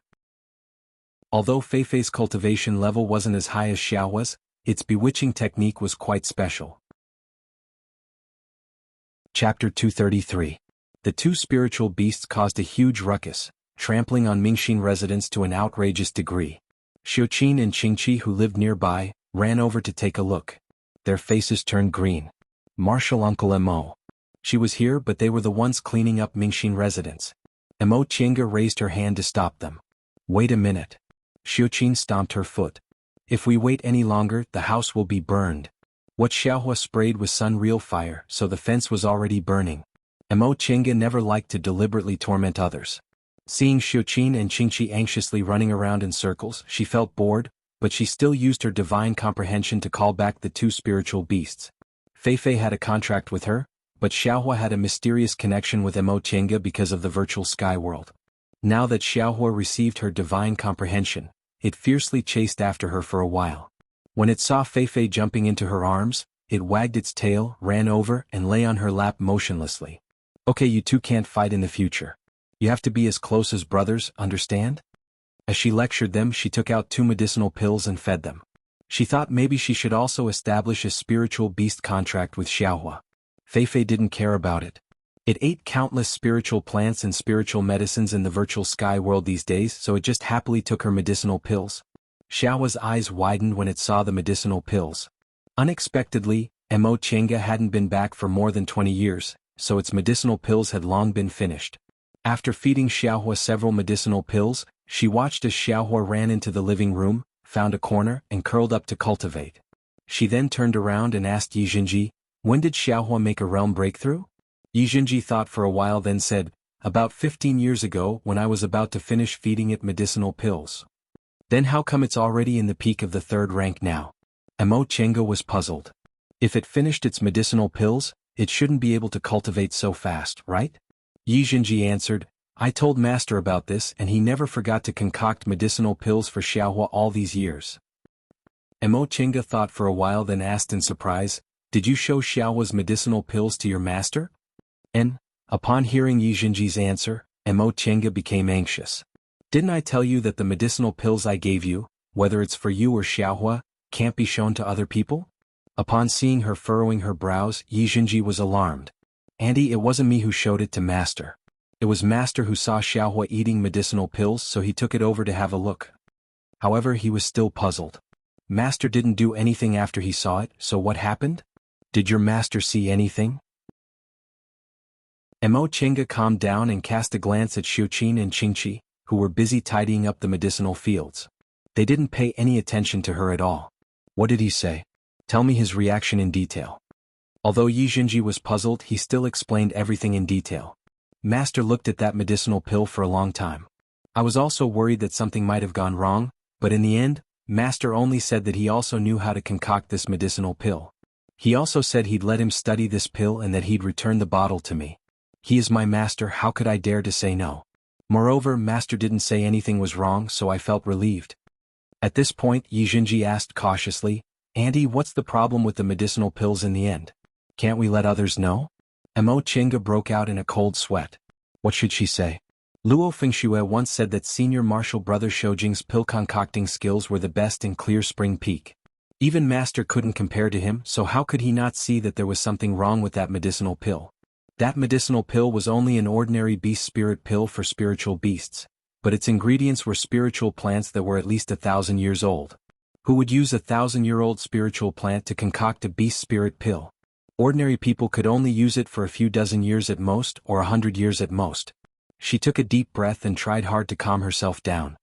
Then did he ever see the medicinal pills you took? Yi Xinji answered, no. Although Master was curious why my aptitude wasn't high but my cultivation speed was fast, he didn't ask me about it. Mo Chinga sighed in relief, then cautiously reminded him again, remember, no matter what medicinal pills I give you in the future, you mustn't let others see them, not even if it's an accident like this. Although Yi Xinji didn't understand, he still nodded in the end. I understand. He thought for a moment, then asked worriedly, Auntie, will it be okay if Master finds out? Mo Chinga shook her head. You should go back first. Let Annie think about it. Oh. Yi Xinji obediently left. Mo Chinga stared at his back with a gloomy expression. The secret of the virtual sky world must never be known by others, not even by her master, who treated her like his own son. Who in the cultivation world could resist the temptation of a garden full of spiritual plants? Not even deification cultivators. But did he know? Mo Chinga wasn't sure at all. If he knew, did Master know? Thinking about this possibility, she began to sweat. Carefully thinking about what happened after she came back, Master seemed very normal. He didn't show any special emotions, and Xiuqin and the others were also very normal. Presumably, even if that person realized something was wrong, he still hadn't told Master, right? In addition, seeing a medicinal pill couldn't explain more problems. Maybe he just had doubts in his heart. After all, who could guess the truth? But no matter what, it wasn't a good thing if this matter was leaked. After thinking for a while, Mo Chinga stood up and decided to probe that Master's intentions. Just as she stepped out of Mingxin residence, she saw a person standing there. It was that martial nephew Ruan. Mo Chinga already knew she was outside, so she didn't bother to greet her. She just pretended she didn't see anything and walked forward. In any case, Ruan Mingzhu as a junior should be the one to greet her first. Ruan Mingzhu did greet her, but the tone of her greeting was really unpleasant. Stop. Mo Chinga thought for a moment, then stopped obediently. Martial nephew Ruan, what's the matter? Ruan Mingzhu's expression changed. In the end, she asked, what's the relationship between you and that boy? Which boy? Mo Chinga raised her eyebrows. Ruan Mingzhu stamped her feet. The boy who just went out. My senior martial brother's disciple. Your senior martial brother's disciple? Mo Chinga shook her head inwardly. In any case, Xinji is my senior martial brother's disciple, right? Although she thought so, she still looked calm on the surface. You mean Xinji? He's my nephew. What's wrong? Is there a problem? Your nephew. Ruan Mingzhu's expression was unsightly. How could he be your nephew? Mo Chinga thought it was funny, so she smiled. Why can't he be my nephew? Martial nephew Ruan, you're meddling too much. When she said the words, martial nephew Ruan, she deliberately emphasized her tone to remind this arrogant woman that she was her master's proper disciple. You, Ruan Mingzhu was infuriated, but her lips trembled and she couldn't say anything. Since she promised her master she wouldn't cause trouble for her, Mo Chinga didn't want to continue provoking her, so she said, I still have something to do, so I can't chat with you, martial nephew. Right after she said that, she left Ruan Mingzhu behind and minded her own business. Ruan Mingzhu didn't know whether she was angry or bitter, but she just stood there motionlessly. When she reached the main hall of Shangqing Palace, Lord Daoist Jinghe was leaning against the wall with his eyes closed. There wasn't a single maid around him. Mo Chinga walked towards him. Master. Lord Daoist Jinghe opened his eyes, then closed them again. Is something the matter? It's nothing. I just haven't been back for more than 20 years, so I wanted to chat with Master. The corners of Lord Daoist Jinghe's lips curled up into a smile. Did Mingzhu provoke you? Mo Chinga shook her head. Even if she provoked me, I'd pretend I didn't see it. She's just a child who can't grow up. What's the point of bickering with her? Upon hearing what she said, Lord Daoist Jinghe's eyes revealed a sad yet gratified expression. In the end, I didn't lead you astray, Mo Chinga chuckled, then asked, Master, I find it strange, why is she so fixated on senior martial brother Shoujing? With senior martial brother's temperament, it's fine if it's other people, but to her, wouldn't senior martial brother's personality be boring? Lord Daoist Jinghe smiled bitterly. How could she really like him? It's just that she can't get him, so she wholeheartedly wants him.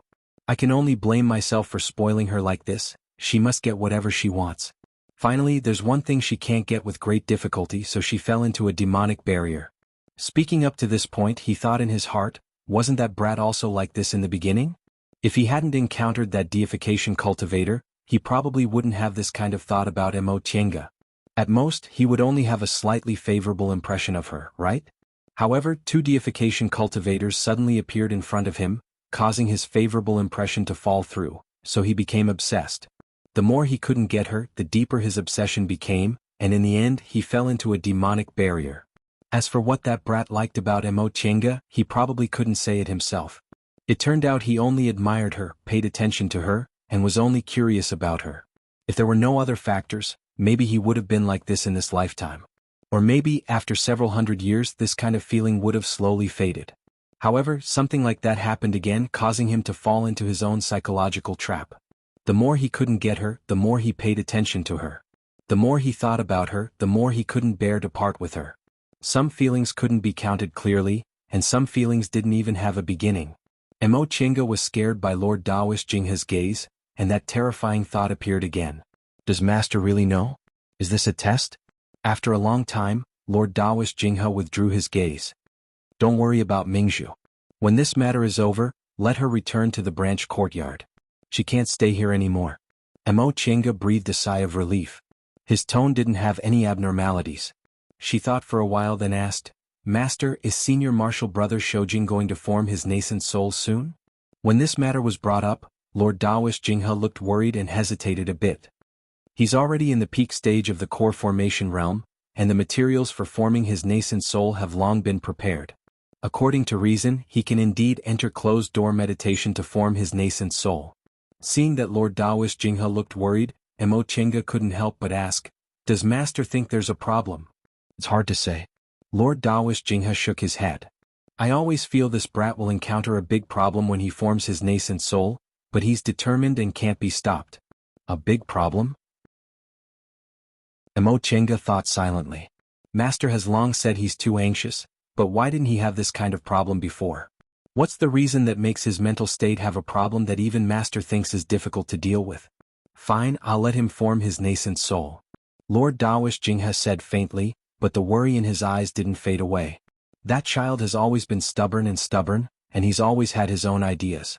If we don't let him go, I'm afraid he himself won't be reconciled. When he fails, he'll naturally deal with it. Chapter 234. Failure? I haven't even started forming my nascent soul, but Master already thinks I'll fail? Mo Tienga was speechless for a long time.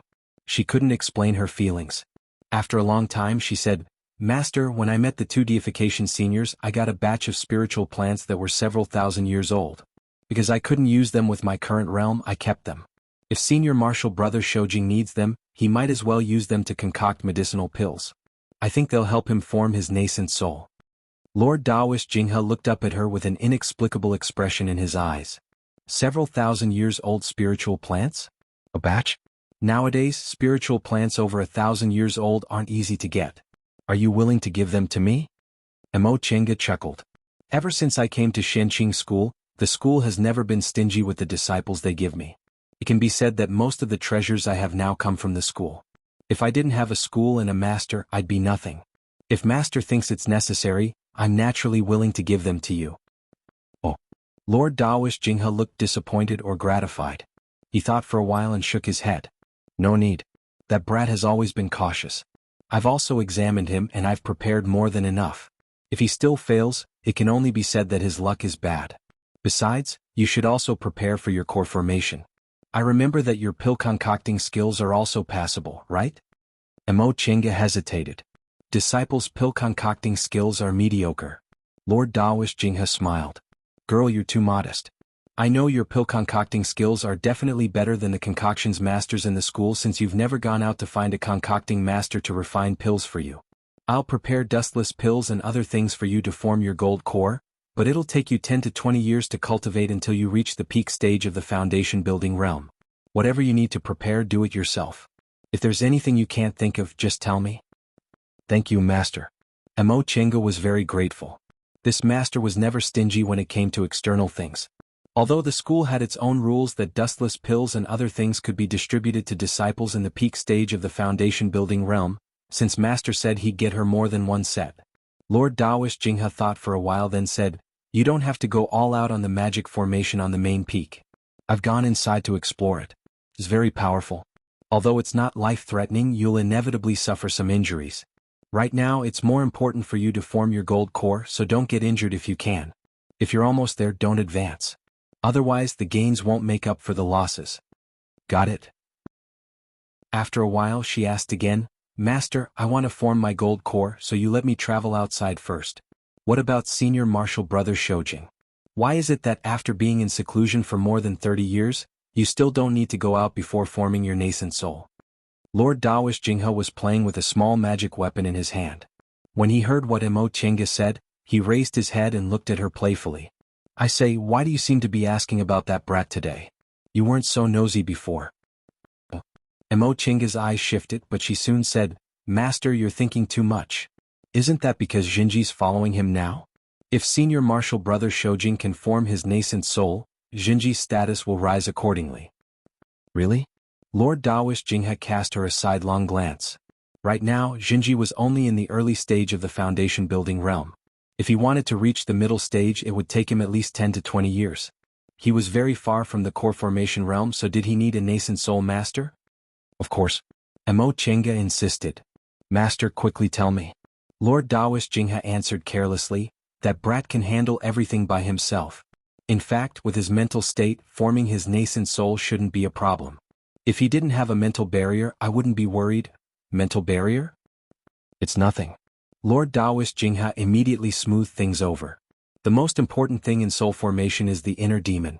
Many people simply don't realize they have an inner demon, which leads to their failure in soul formation. This brat was so impatient, so he's obviously trapped by a mental barrier. That's why I'm worried. Emo Chenga could naturally tell Lord Daoist Jinghe wasn't telling the truth. However, this was an important matter, so it was normal for him not to tell her. The most important thing was that she talked about this in a roundabout way because she wanted to see whether senior martial brother Shoujing mentioned that medicinal pill to her master. Now, it seemed her master's reaction was very normal. He probably didn't. In addition, she mentioned the 2 deification cultivators.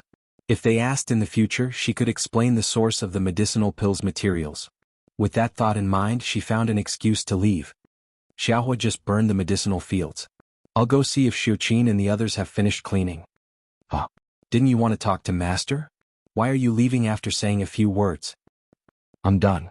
Emo Chenga didn't even look back and walked towards the back.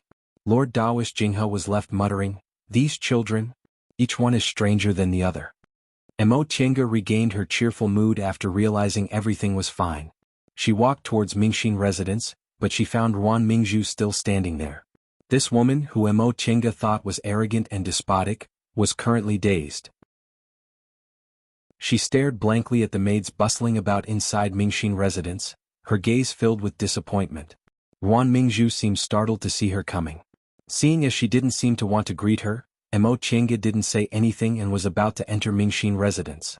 Behind her, Ruan Mingzhu suddenly called out, "Martial Uncle Emo." Her voice didn't contain any other emotions, so it sounded a lot cuter.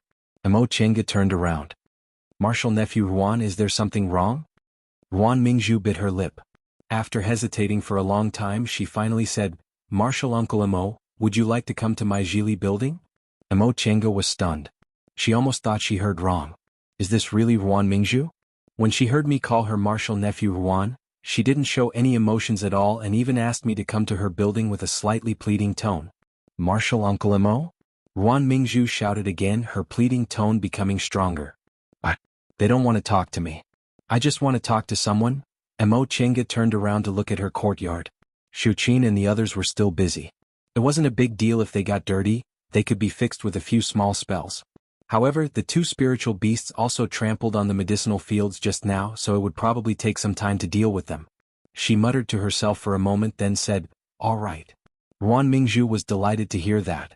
She stood up and led the way. "Martial Uncle Emo, let's go." Emo Chenga followed behind her. While walking towards Zhili building, she was on guard. Although she didn't think Ruan Mingzhu could do anything out of line, she was, after all, a famous domineering master who dared to do anything. Jili building wasn't far from Mingxin residence. It was also a similar small courtyard, but the things inside were much more luxurious. Ruan Mingzhu invited Mo Chenga inside, then clumsily led her into the small hall and asked her to sit down. Mo Chenga saw that Ruan Mingzhu didn't make the slightest mistake in this matter, so she was obviously well-mannered. It was just that she was used to being domineering and didn't want to do it. Seeing that Ruan Mingzhu also sat down but didn't even have a cup of tea, Mo Chenga was somewhat speechless. Although foundation building cultivators like them were above the common people, drinking tea was a kind of habit and was also the way to treat guests. Martial Uncle Mo, sitting in front of her, Ruan Mingzhu lowered her head. I've been away from the group for 60 years. The place I live in is also remote, so I don't know anything about the group. Can you tell me? Mo Chenga asked faintly. What do you want to know? Ruan Mingzhu raised her head and looked at her. For example, when did you enter the group, why Grandmaster accepted you as his disciple, and so on? Mo Chenga shook her head. I've been in the group for almost 40 years. As for why he accepted me as his disciple, you might as well ask your Grandmaster himself. Ruan Mingzhu stared at her with a strange expression. Could it be that your aptitude is extraordinary? What was your cultivation level when you entered the group? So, Mo Chenga answered perfunctorily. When I entered the group, I hadn't built my foundation yet. When I entered the group, my master bestowed me a foundation building pill, so I succeeded in building my foundation. 40 years. Ruan Mingzhu mumbled. From the aura refining realm to the late stage of the foundation building realm in 40 years. Grandmaster, no wonder. Mo Chenga watched as Ruan Mingzhu's expression changed. She seemed to be struggling fiercely in her heart, so Mo Chenga said faintly, Martial nephew Ruan, everyone has their own fate, it can't be forced. What Mo Chenga said made Ruan Mingzhu suddenly lose control. She slammed the table and said loudly, Are you sure I'm inferior to you? Mo Chenga raised her head and stared coldly at her. Realizing her attitude, Ruan Mingzhu hastily smiled. Martial Uncle Mo, I'm sorry. This young lady actually knew how to apologize to others? Mo Chenga raised her brows. It's nothing. What else did Martial nephew Ruan say? If you're done, I'm going back to Mingxin residence. Martial Uncle Mo, don't go. Ruan Mingzhu begged again. I was just in a daze just now and said the wrong thing. Don't leave me alone. Mo Chenga found Ruan Mingzhu's pitiful and unconcealable jealousy and hatred very funny. Then what do you want to say? Just say it quickly. Seeing as Mo Chenga's expression softened, Ruan Mingzhu finally remembered to pour a cup of tea for her. She bustled about in a flurry before a cup of tea was delivered to Mo Chenga. Martial Uncle Mo, drink some tea. Mo Chenga nodded. She stared at the tea with a slight frown on her face. This young miss almost flipped the table over just to pour tea, but she unexpectedly couldn't even do this kind of thing. Mo Chenga couldn't help but sigh inwardly. If she were Lord Dawish Jinghe, she really wouldn't know what kind of headache she'd have. Martial Uncle Mo, Ruan Mingzhu, who was sitting across from her, said weakly with her head lowered, I really don't understand, why does everyone say I'm wrong? Fine, I'm really wrong, but why didn't they say I was wrong before? No matter what I did, Grandmaster never said I was wrong. Now that I'm saying it, he's no longer willing to pay attention to me. She looked distressed. I don't understand, I really don't understand, they're all unwilling to pay attention to me, what should I do? I've been in Yungang for 60 years. Every day I wanted to come back. Every day I waited for Grandmaster to call me back, but he never did. When the school finally sent me a summoning talisman, I came back, but they're all unwilling to pay attention to me. At this point, she buried her head in the table and started to sob. Mo Chenga watched for a while, then couldn't help but sigh. Martial nephew Ruan, have you ever thought about relying on yourself? Ruan Mingzhu stopped crying. Mo Chenga continued to say, why must master and senior martial brother Shoujing pay attention to you? In Yungang's branch courtyard, no one cared about you and no one treated you harshly, you obviously could have cultivated properly, couldn't you? Ruan Mingzhu raised her head in a daze. They're all ignoring me, what's the use of cultivating? What's the point? Mo Chenga simply didn't know what to say. Could it be that you're cultivating just to make other people pay attention to you? Ruan Mingzhu looked bewildered. Mo Chenga felt helpless and amused at the same time. This woman was obviously more than twice her age, but why did she feel like she was educating a child? Could it be that you yourself don't feel the joy of cultivating at all? Then what's your purpose in life? To just live? To act recklessly? To let master pamper you? and then wait for one day to pass away? If you don't even know what you want to do, how can you find joy in living? Chapter 235. After talking with Ruan Mingzhu, Mo Chenga couldn't sit still anymore, so she went back to Mingxin residence. Xiuqin and Qingxi moved quickly and had already tidied up the medicinal field. When Mo Chenga returned, she saw that the courtyard was empty. Xiaohua was curled up in the corner of the small hall, cultivating, and Feifei was walking back and forth around Xiaohua, looking very curious. Feifei was her contractual spiritual beast. Since she told her not to make things difficult for Xiaohua, she wouldn't do anything to it. Xiaohua was willing to let Feifei stay so close to it while cultivating, so it seemed he didn't want to hurt it. After thinking for a while, Mo Chenga closed the courtyard door, opened the defensive formation and made an illusion in her room. She then grabbed Xiaohua and Feifei and brought them into the virtual sky world. Xiaohua stopped cultivating. Seeing the virtual sky world it hadn't seen for a long time, it ran happily to look for the spiritual plants it liked in the past. Upon seeing this, Feifei hurriedly ran after it for fear that the things it liked would be taken away. The two spiritual beasts fought while running. After a while they realized the things they liked were different, so they were no longer hostile toward each other. Mo Chenga was in a daze for a while when she realized the two of them were already rolling around together. Seeing this scene, Mo Chenga couldn't help but laugh. The feelings of spiritual beasts were really simple. If they liked it, they liked it. If they hated it, they hated it. They were fighting just now, but now they were playing around. And back then Xiaohua was often left here alone by her, so it was always lonely. Now that it had Feifei, it should be happier. As she thought about it, she thought about the mess outside. The medicinal pills she concocted for Xiaohua were discovered by Qin Shoujing. Jinji had a master, that troublemaker Ruan Mingzhu, and master only said half of what he wanted to say. She rubbed the space between her eyebrows, feeling confused. Now, she was sure her master didn't know about the medicinal pills, but she wasn't sure whether that senior martial brother Shoujing suspected her or not. Anyway, she already told her master that even if he came to find her, she'd just push the blame to Zhong Muling. Speaking of which, they hadn't seen each other for more than 30 years, right? For her, it really wasn't a short period of time. Until today, she finally realized she was a sentimental person. Even after more than 30 years, she hadn't completely forgotten him. After letting her imagination run wild for a while, she shook her head, collected her thoughts and began to cultivate. The 6th of June was not far away. Although her master said that she did not need to do her best, it was better to be prepared. With his mind focused on cultivation, a few days passed by quickly. When Xiuqin and the others came to summon her, it was already the 6th day of the 6th month. On this day, all of Shenqing School's foundation building disciples gathered on the main peak.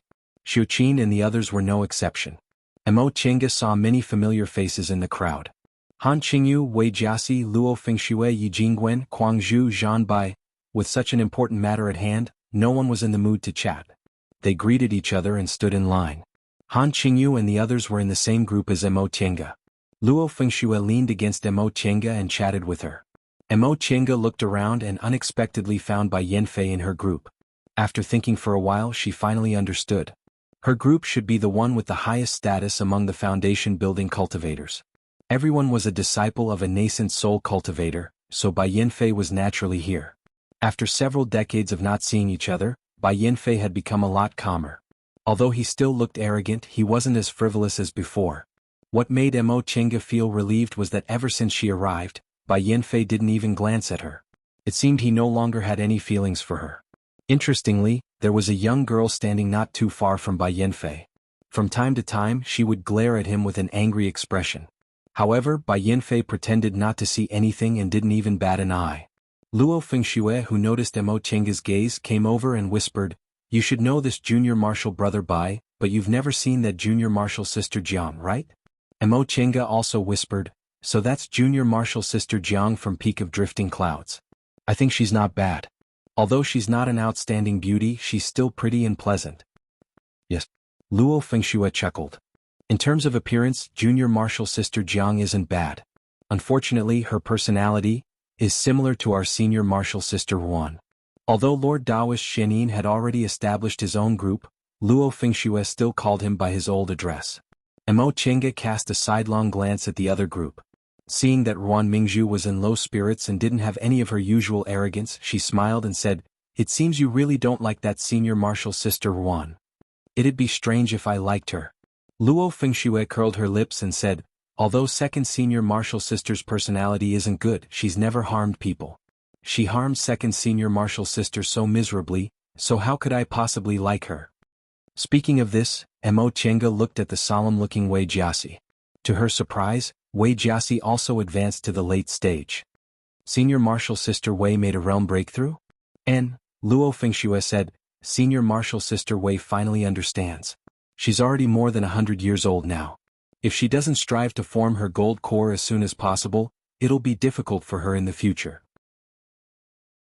At this point, Luo Fengxue asked her again, Tienga, how did your cultivation level advance so fast? We built our foundation together, but I'm still in the early stage while you're already in the late stage. Doesn't this mean that after several decades, you'll be a whole realm higher than me? Although she loved power, she wasn't lazy when it came to cultivating. Every day she would spend half of her time cultivating. Mo Chenga shook her head and said, right after I built my foundation, I obtained a fated chance and directly advanced to the middle stage. Now that more than 30 years have passed, it's not strange for me to advance to the late stage. Besides, aren't you already in the peak of the early stage? The only thing you're missing is a realm breakthrough. That's what you say, but who knows? Luo Fengxue wasn't in the mood, so she changed the topic. In fact, we all secretly said that junior martial sister Jiang would definitely suffer in the future. With martial uncle Lingshu supporting her, she's naturally a favored one, but when it comes to aptitude she's actually about the same as us. She and junior martial brother Bai Xingyang are indeed taking advantage of her when she performs dual cultivation. Martial uncle Xingyang did this to appease Drifting Cloud's peak. Mo Chenga said, if martial uncle Lingshu passes away, what will happen to Drifting Cloud's peak? Martial uncle Lingshu advanced to the nascent soul realm nearly 1,000 years ago, and Drifting Cloud's peak is full of his disciples and grand disciples.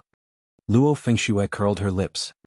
That's why Drifting Cloud's peak urgently needs another nascent soul cultivator. Otherwise, senior martial brother Danning wouldn't be so anxious to form his nascent soul instead of traveling. Alas, in my opinion, it'll be difficult for senior martial brother Danning to form his nascent soul now. Although Luo Fengxue was a foundation-building cultivator, she was the chief steward of Sweet Dew Peak, so she knew a lot more than ordinary foundation-building cultivators. Upon hearing this, Mo Chenga couldn't help but ask, did you hear this from martial uncle Xianin? Luo Fengxue said, Master did say that, but martial uncle Shoujing? She hesitated for a while before continuing, I'm afraid it's also difficult. Then why do you want them to enter closed-door meditation to form their nascent souls now? Mo Chenga was puzzled. Forming a nascent soul isn't like forming a gold core, it's very dangerous. If they fail to overcome their inner demons, it's also possible that they'll die. Luo Fengxue shook her head. Who doesn't face danger when forming their nascent soul? Even my master struggled through it. If he fails, it's also fate. She paused for a moment, then said with a smile, in fact, I think martial uncle Shoujing will succeed. With martial uncle Shoujing's temperament, he must do everything perfectly before continuing to the next step. Mo Chenga didn't say anything. Luo Fengxue didn't know, but she knew her master wasn't optimistic at all. Right, I should call him senior martial brother Shoujing now. I'm not used to it, but in any case I'll have to call him martial uncle soon. Luo Fengxue patted her head and said, I changed the subject again. What did I say just now? I was talking about junior martial sister Jiang, Mo Chenga reminded her. Oh, I'll make a bet with you. In the end, junior martial sister Jiang will still marry junior martial brother Bai. Do you believe me? Mo Chenga smiled. If I make a bet with you, wouldn't I be looking to lose? In the whole Xinqing school, who's more well-informed than you? Of course. Luo Fengxue was proud of herself. She didn't forget to lower her voice.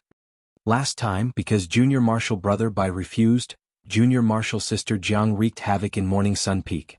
In my opinion, junior martial sister Jiang most likely still has a good impression of junior martial brother Bai.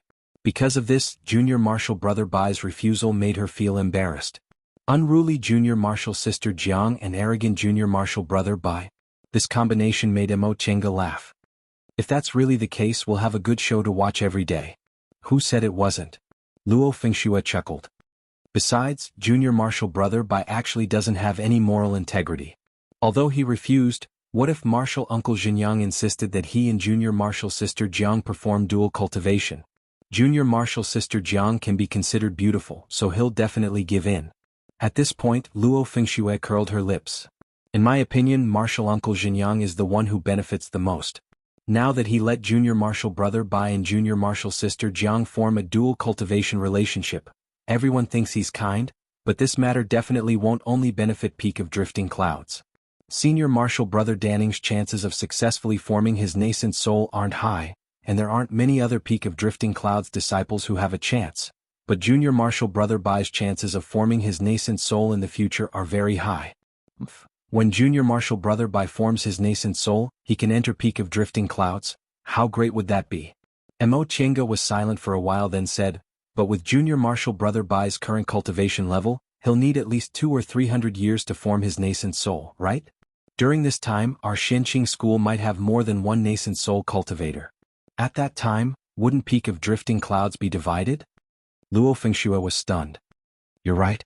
Aya, even if that's the case, martial uncle Jinyang won't lose anything. Let's not talk about forming your nascent soul, let's talk about forming your gold core. In the past few years, many fellow disciples have reached the late stage of the foundation building realm. I reckon the medicinal plants gathering in the magic formation this time will be very competitive. Chenga, you have to be careful. Mo Chenga was puzzled. Why do I have to be careful? Luo Fengxue said, although there are a lot of spiritual plants left behind from the distant past era inside the magic formation, all of them have to be handed over. When the time comes for you people to form your gold cores, the school will still have to distribute the existing medicinal pills. There are only so many medicinal pills in total, so if you people divide them among yourselves, think about it, if you take a little less, others can take a little more. Is there anyone who doesn't want you to gather a lot of spiritual plants? This reasoning was indeed correct. Mo Chenga asked, will someone attack me? They won't go that far. The school rules forbid fellow disciples from killing each other. Luo Fengxue's gaze swept over the crowd. But it's very possible that they'll trip you up and stop you outside. She never expected that the school task she didn't take seriously would actually have risks.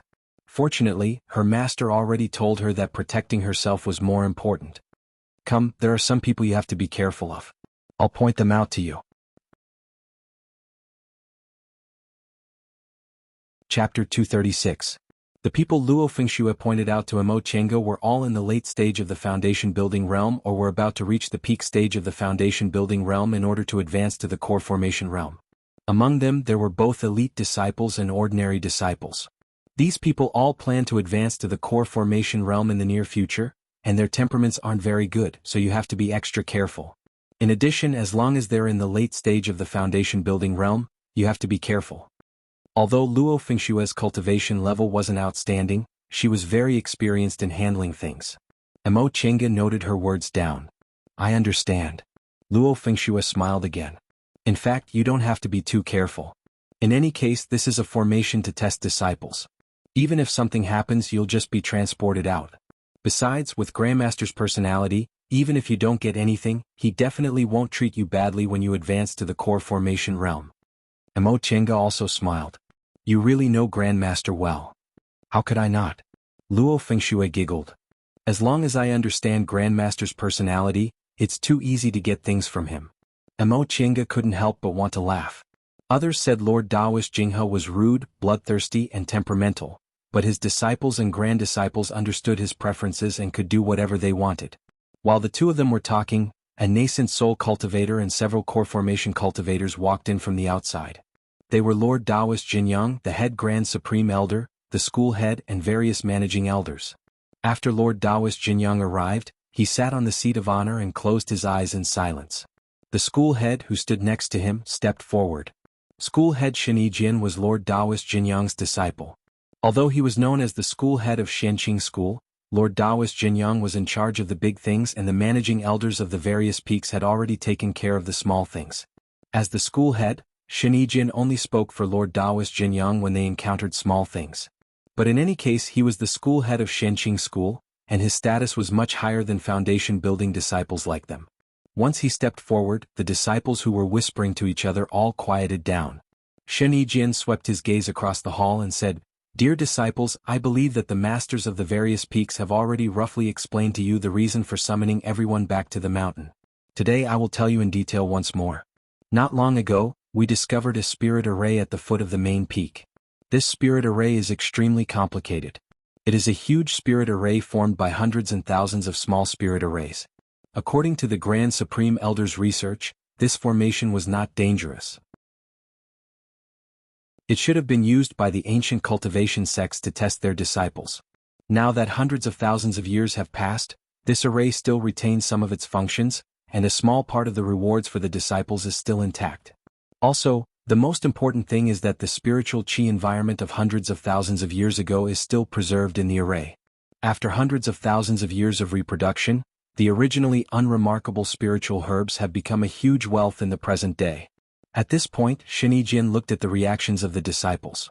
Sure enough, although some rumors had already spread, it was the first time many ordinary disciples knew the specific situation. At this moment, they were whispering to each other, discussing spiritedly. Shenijin raised his hand to stop everyone's whispers. Everyone should be able to understand that this is a huge opportunity for our Shenqing school to develop. If the spiritual herbs growing in this formation are refined into medicinal pills, I don't know how many high-level cultivators our school will produce. According to the research of several grand elders, this spell formation is most powerful if foundation establishment disciples enter. Therefore, we're calling all foundation establishment disciples back. You'll have equal opportunities. The sect will reward you with medicinal pills according to the amount of spiritual plants you collect from the spell formation. Medicinal pills as a reward. Although they had long heard about it, the foundation-building disciples' faces were filled with joy now that they received the sect head's affirmation. From the aura-refining realm to the foundation-building realm, the value of medicinal pills definitely wasn't as simple as advancing one realm. 4 aura-refining disciples, aura-nourishing pills cost no more than 2 spirit stones each. For those who came from rich families, it wasn't a big deal for them to keep taking aura-nourishing pills. However, once they reached the foundation-building realm, even for elite disciples, the amount of soul-nourishing pills they received was no more than 20 pills a year. Therefore, for these foundation-building disciples, other things were fine, but medicinal pills really couldn't be missed. Good. Now that everyone understands the cause and effect, I'll now talk about the characteristics of this magic formation. Seeing the enthusiastic atmosphere below, Shenijin smiled and nodded. After the Grand Supreme Elders examined this magic formation, they discovered it's the 10,000 laws of nature formation recorded in ancient records. Everyone don't underestimate it. Any formation that's called a magic formation is a combination of several kinds of formations. This formation is the same. The specific power of this formation isn't recorded in ancient records. However, the Grand Supreme Elders have already investigated it. This formation is purely used to test disciples. There's no danger to their lives. This formation is roughly divided into 3 parts. The first part is the 5 spirits killing body. In this part, all disciples need to pass one stage at a time and solve it through combat. Everyone can do as you please and see how many stages you can pass with your own ability. Remember, passing stages isn't the goal. Every time you reach a stage, you just need to collect the spiritual herbs that exist in that stage. The second part is the 5 hindrances overturning senses. In this part, everyone must be especially careful. Guard your mind and be careful of the 5 hindrances of greed, anger, delusion, slowness, and doubt. If you're entangled by the 5 hindrances, not only will you be immediately sent out of the formation, but your mind will also suffer damage in a short period of time. You mustn't lower your guard on this point. The last part is the 5 confusions plaguing spirit. The 5 confusions are bewitching heart, bewitching wisdom, bewitching thought, bewitching spirit, and bewitching intent. It's complicated to explain, but in fact you only need to remember one point. No matter what appears in front of you, you must distinguish between what's real and what's fake and hold fast to your Tao heart. After saying that, Shenijin looked at Lord Taoist Jinyang. Seeing that he didn't seem to have any objections, he continued, the so-called 10,000 laws of nature formation. Everyone must remember the 4 words 10,000 laws of nature, and you'll definitely be able to walk to the end. Alright, I'll give you some time to think about what to do. Right after he finished speaking, a disciple asked, Martial Uncle Sect Head, may I ask how many disciples are allowed to enter this formation together? Sect Head Shen answered, this formation has endless changes. Once you enter, you can't control it, so you have to be alone. Upon hearing this, the discussions in the hall became even louder. Outsiders couldn't be trusted, but there were still some good friends in the cultivation group. When they went out to gain experience, they would feel a lot more at ease with their good friends by their side. If they were alone, they would have to face a lot more dangers. Mo Qingge and Luo Fengxue already knew about this, so they didn't think much of it. Another disciple stood up. Martial Uncle Sect Head, will we meet in the formation? Sect Head Shin stroked his beard and smiled. Of course. There are more than 300 of you. Although the formation is big, it's impossible to separate all of you. If you happen to meet each other, I hope you can help each other and tide over the difficulties together. Mo Qingge and Luo Fengxue glanced at each other. Both of them had helpless expressions in their eyes. Although they were from the same cultivation group, there were also people they didn't like. Right now they were all competitors. There might be people who helped each other, but there might also be people who hurt each other. They still had to rely on themselves for everything. After a long time, the scene gradually calmed down. Seeing that everyone had accepted it, Sect Head Shin said, "Since everyone's ready, let's enter the formation." Nearly 300 foundation building disciples came out of the hall in a single file, then boarded their flying magic tools. They then followed the sect head and several elders and flew down the main peak in a grandiose manner. At that moment, Mo Qingge saw Yi Jinji excitedly discussing with Hualing in the crowd. She flew over and called out, "Jinji? My auntie." Although the two of them were already cultivators in the same realm, one was in the early stage of the foundation building realm while the other was in the late stage. Mo Qingge asked in a low voice, "Did your master prepare the things for you?" Yi Jinji nodded. "And master gave me a lot of talismans and unique treasures. He also taught me what to do." "That's good." After thinking for a moment, she took out several bottles of medicinal pills from her robe. "Take these. Don't be reluctant to use them. Use them when you need them." And, knowing that his aunt didn't lack medicinal pills, Yi Jinji also accepted them. Mo Qingge was still worried, so she warned him repeatedly, "It's fine as long as you try your best. There's no need to force things. Protect yourself first. By all means, don't get hurt." "I know." In fact, Yi Jinji was very excited about this magic formation test. Before he built his foundation, he only went back to the secular world once. After he built his foundation, he only went down the mountain to do some small errands with his fellow martial brothers and sisters. He still hadn't gone out to gain experience. Mo Qingge smiled at Hualing, then flew back to her own group. Upon seeing this, Luo Fengxue moved closer to her and said with a smile, "You really dote on your nephew. He's martial Uncle Shoujing's only disciple. What could he possibly lack? Don't worry blindly." When this matter was brought up, Mo Qingge felt a bit depressed. She shook her head but didn't say anything. Soon the group of people flew to the bottom of the valley and stood in line. When everyone was gathered, the sect head and several elders stepped forward. Each of them made a hand seal. A burst of white light rose from each person's body. The white light became brighter and brighter until it eventually merged into one and rushed towards the rock wall. The white light disappeared as soon as it touched the rock wall. In the blink of an eye, a dark hole appeared on the rock wall.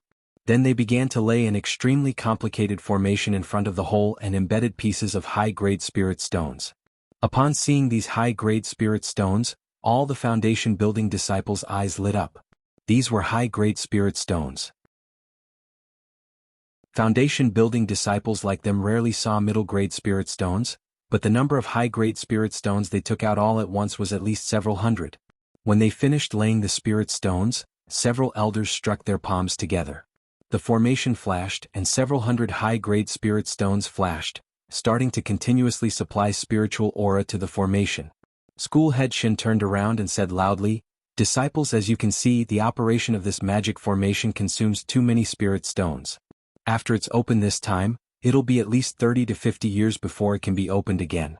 I hope all disciples can grasp this opportunity well." School head Shin then signaled the elders to step aside. "Alright, now we'll start. Go in one by one from left to right." The first line was the disciples of nascent soul cultivators like them. There weren't many people. Shanqing School now had a total of 6 nascent soul cultivators. Among them, 5 advanced several hundred years ago. Among the disciples they accepted, there were only a few foundation building disciples. Lord Daoist Shenin was the only one who advanced not too long ago, so all his disciples were in the foundation building realm. Nevertheless, there were only about 20 disciples in total. After Luo Fengxue, who was in front of her, went in, Mo Qingge also walked towards the 10,000 laws of nature formation. After crossing the formation supporting the operation of the magic formation and entering the cave on the rock wall, Mo Chinga's vision suddenly darkened and brightened. She looked around and found herself standing on an extremely vast water surface. Chapter 237. The surface of the water was very calm and sparkling. The gentle breeze made Mo Chinga think of the sea she saw when she first arrived in Linhai. But she knew that was just an illusion. When it was angry, the waves would surge and swallow countless people in an instant. Luo Fengxue explained the so-called five-spirit killing formation to her. There were 5 kinds of spiritual auras, each with a formation. Only by passing all 5 formations, metal, wood, water, fire, and earth, could she be considered to have passed the test. The 5-spirit killing formation had a very small chance of mutation. It could choose 2 to 5 kinds of spiritual auras and combine them into a new kind of formation. Her luck was very good. The formation in front of her didn't have any mutation and was just an ordinary water spiritual formation. But how could she break the formation?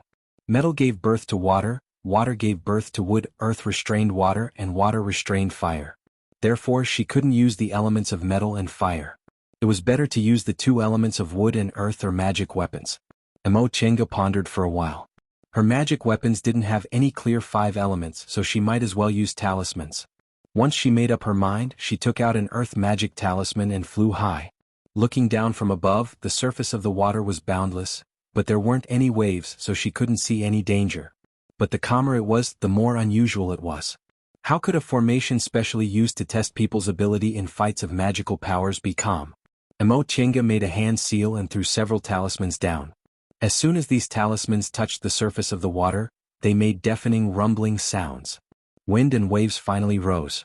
The surface of the water that was calm a moment ago immediately turned into monstrous waves that almost swept her down.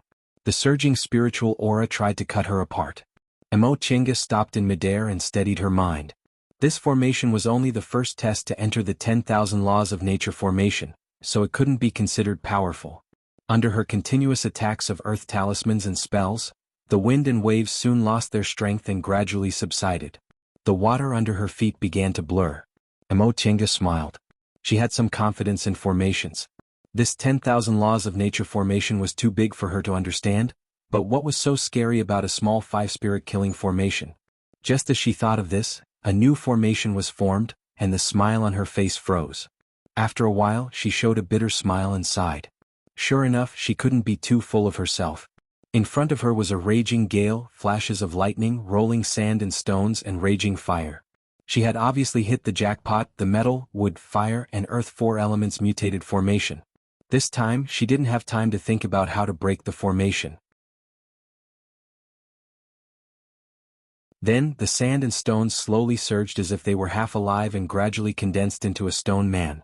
Upon seeing this, Mo Chinga's expression turned solemn. This stone man had a body made of sand and stones, eyes made of raging fire, and arms made of wind and thunder. It was obviously formed by the fusion of the 4 spirits. Formations from the Middle Ages era were indeed not simple. She waved her hand and Xiaohua, who was staring at the stone man, ran back into her arms. Mo Chinga patted its head. Don't act rashly. Attack when I tell you to. Xiaohua whimpered twice and obediently shrank beside her legs. Mo Chinga sent out her divine comprehension. The 2 stone sculpture puppets each brandished their stone swords and attacked the stone man. The flames in the stone man's eyes flickered, and it turned its head towards the puppets. Mo Chinga had seen the strength of these 2 stone sculpture puppets before. It wouldn't be an exaggeration to say they had infinite strength. At this moment, the stone swords ruthlessly slashed at the stone man, but the stone man didn't dodge and faced it head-on. Boom! With a loud, muffled sound, the stone sculpture puppets retreated several steps. They were actually beaten back by the stone man. Mo Chinga's expression was grave. Fortunately, these stone sculpture puppets were made of special materials. Although their strength wasn't a match for the stone man, they weren't damaged. Mo Chinga thought for a moment, then patted Xiaohua. Xiaohua, attack it. Stay far away from it and don't let it touch you. Xiaohua grunted in response and leaped up from the side of her leg. Fire magic was cast on the stone man's body. The stone man's movements were slow. When it saw Xiaohua's spells, it didn't dodge or evade. Instead, it turned its body and faced Xiaohua's sun-real fire with its body of sand and stone. Stone came from earth and fire gave birth to earth. Mo Chenga didn't expect that the stone man formed by the four spirits actually had elementary intelligence. Mo Chenga raised her brows. She had never seen such a formation before. This stone man was formed by the fusion of the four spirits. The principle of mutual promotion and restraint between the five spirits couldn't destroy it. It was also incomparably sturdy and had infinite strength. Furthermore, it didn't have any divine sense. Mo Chenga couldn't use any of her attacking methods. Because she was in midair, the stone man couldn't fly, so it could only brandish its wind and thunder aura to attack her. Mo Chenga used the white silk handkerchief to protect herself while dodging left and right, racking her brains. Her spells couldn't work, her weapons couldn't work, and her soul-refining art couldn't work. What other methods did she have? Right trap. Break the formation with a formation. Having made up her mind, Mo Chenga put her hands into her Chinquan bag, then raised her hands, throwing out several formation flags. These formation flags were full of formation vein patterns using special beast blood. After they were placed around the stone man, Mo Chenga took out the largest formation flag and condensed her aura on her finger. Her finger moved as fast as lightning and pointed at the formation flag. All the formation flags arranged around the stone man immediately stood up. Mo Chenga waved the formation flag in her hand. All the formation flags around the stone man shone brightly and suddenly interweaved into a net of light, enveloping the stone man. The flames in the stone man's eyes throbbed, and the wind and thunder aura in its arms moved faintly. Countless wind and thunder spells were continuously used, but it couldn't sense Mo Chenga's breath. It had no consciousness, no emotions, only simple intelligence. When these formation flags were arranged around it, it didn't know how to retreat from the range of the formation and could only stand there in a daze. Now that the formation had been arranged, it couldn't find Mo Chenga's position at all. It could only use the simple intelligence given to it by the person who arranged this formation to use wind and thunder attacks to try to break the cage that trapped it. If it was an ordinary formation, it would have probably been forcibly broken under its wind and thunder attacks. However, the formation Mo Chenga laid was an improved formation she studied from the Xuanji formation book and combined with the related books in the virtual sky world. The stone man's wind and thunder attacks hit the formation. The formation flags swayed, but they didn't fall. Mo Chenga kept pouring spiritual aura into the formation flags, firmly trapping it. This was a stupid method. Hundreds of high-grade spirit stones were needed to open this huge formation, so it could be imagined how much spiritual aura was needed. There were a total of 300 people who entered, and each of them had to undergo the test alone. Therefore, the test they had to undergo must have a spiritual aura limit. Otherwise, other people's tests would be affected. As long as they persisted for a while and exhausted their spiritual aura, the test would be over. Mo Chenga was also helpless. She was now in the late stage of the foundation building realm and wasn't afraid of cultivators below the core formation realm, but this was, after all, a formation from the Middle Ages era. She was also unlucky enough to encounter a four spirits into one mutated formation. The reason she could come up with this stupid method to break the formation was because she was proficient in formations. Time passed bit by bit. The sound of wind and thunder on the stone man's body finally subsided and it collapsed with a loud bang. The formation flags on the ground, which had been enduring the stone man's fierce attacks, also softened. Mo Chenga heaved a sigh of relief. Fortunately, she took the right step. Unfortunately, this stone man was really powerful, so this Xuanji disorienting formation could be considered destroyed. She picked up the destroyed disorienting formation flags on the ground and put them into her Chinquan bag. The scenery around her slowly changed. The wild scene just now gradually disappeared, revealing its original appearance. It was just a cave. The frightening thing was that after such a series of attacks, there wasn't even a trace left on the surrounding rock walls. Mo Chenga was lost in thought. This formation was really powerful. It was really unexpected.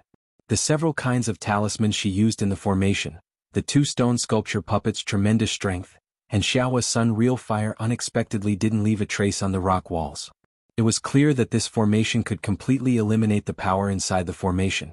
Xiaohua's whimpering came into her ears. Mo Chenga followed its line of sight and saw it drooling while looking at a spiritual plant in the corner. She smiled and picked Xiaohua up. Don't look. No matter how much you look, it won't be yours. If you want spiritual panaceas, wait until we're done and enter the virtual sky world. You can eat whatever you want then, but this won't do. Xiaohua let out a dejected, but didn't struggle anymore. Mo Chenga put it aside, then took out the medicine pouch specially used to store spiritual panaceas. She picked the mature spiritual plants growing on the rock walls and in the corners, then put them into the pouch.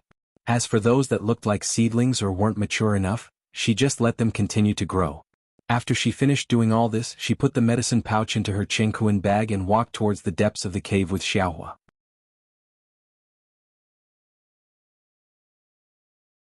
Chapter 238.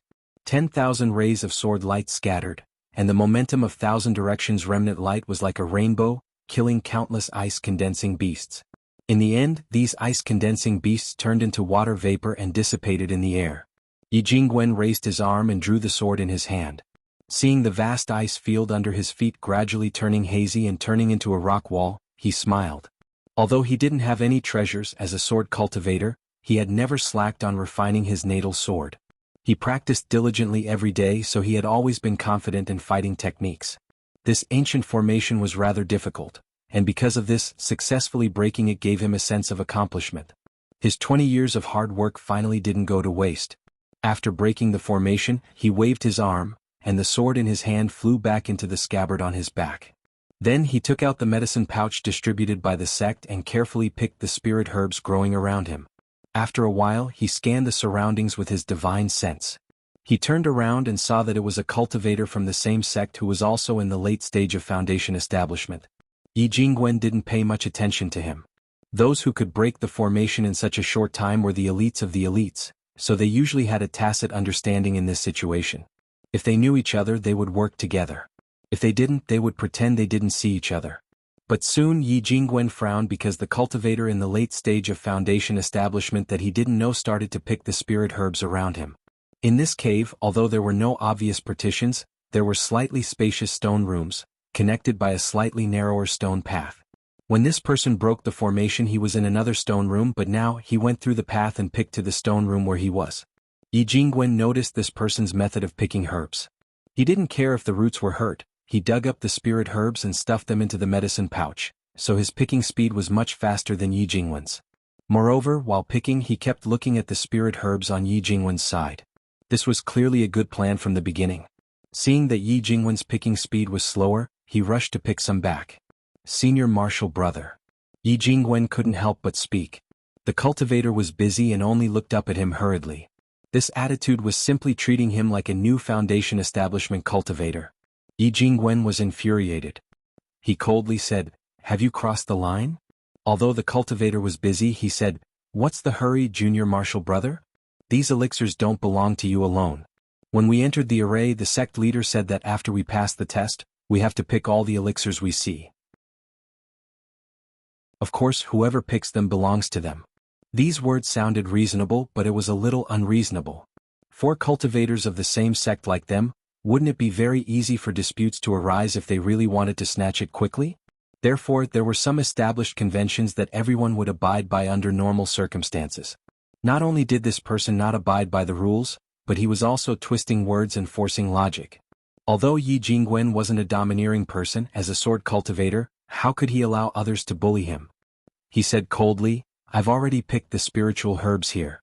Senior brother, please leave the stone room." The cultivator finally stopped pretending to not see him. He dusted his hands and stood up. He looked at Yi Jingwen and said, "Junior Martial Brother, you look so young. Why do you care about this little bit of spirit medicine? It's not that Senior Martial Brother wants to compete with you, but with my age, my core formation is imminent. I can't let go of this opportunity. How about you let me have a go?" If this person used this reason to explain it to him in the beginning, Yi Jingwen might have allowed it. He was a sword cultivator, so his reliance on medicinal pills was lower than that of mainstream Dharma cultivators. However, this person took advantage of him first and only said it after everything was over. Moreover, he called himself Senior Martial Brother and didn't sound like he was begging him. Mo Chenga repeated coldly, "Senior Martial Brother, please leave the stone room." Seeing that Mo Chenga's attitude was so unyielding, the cultivator looked angry.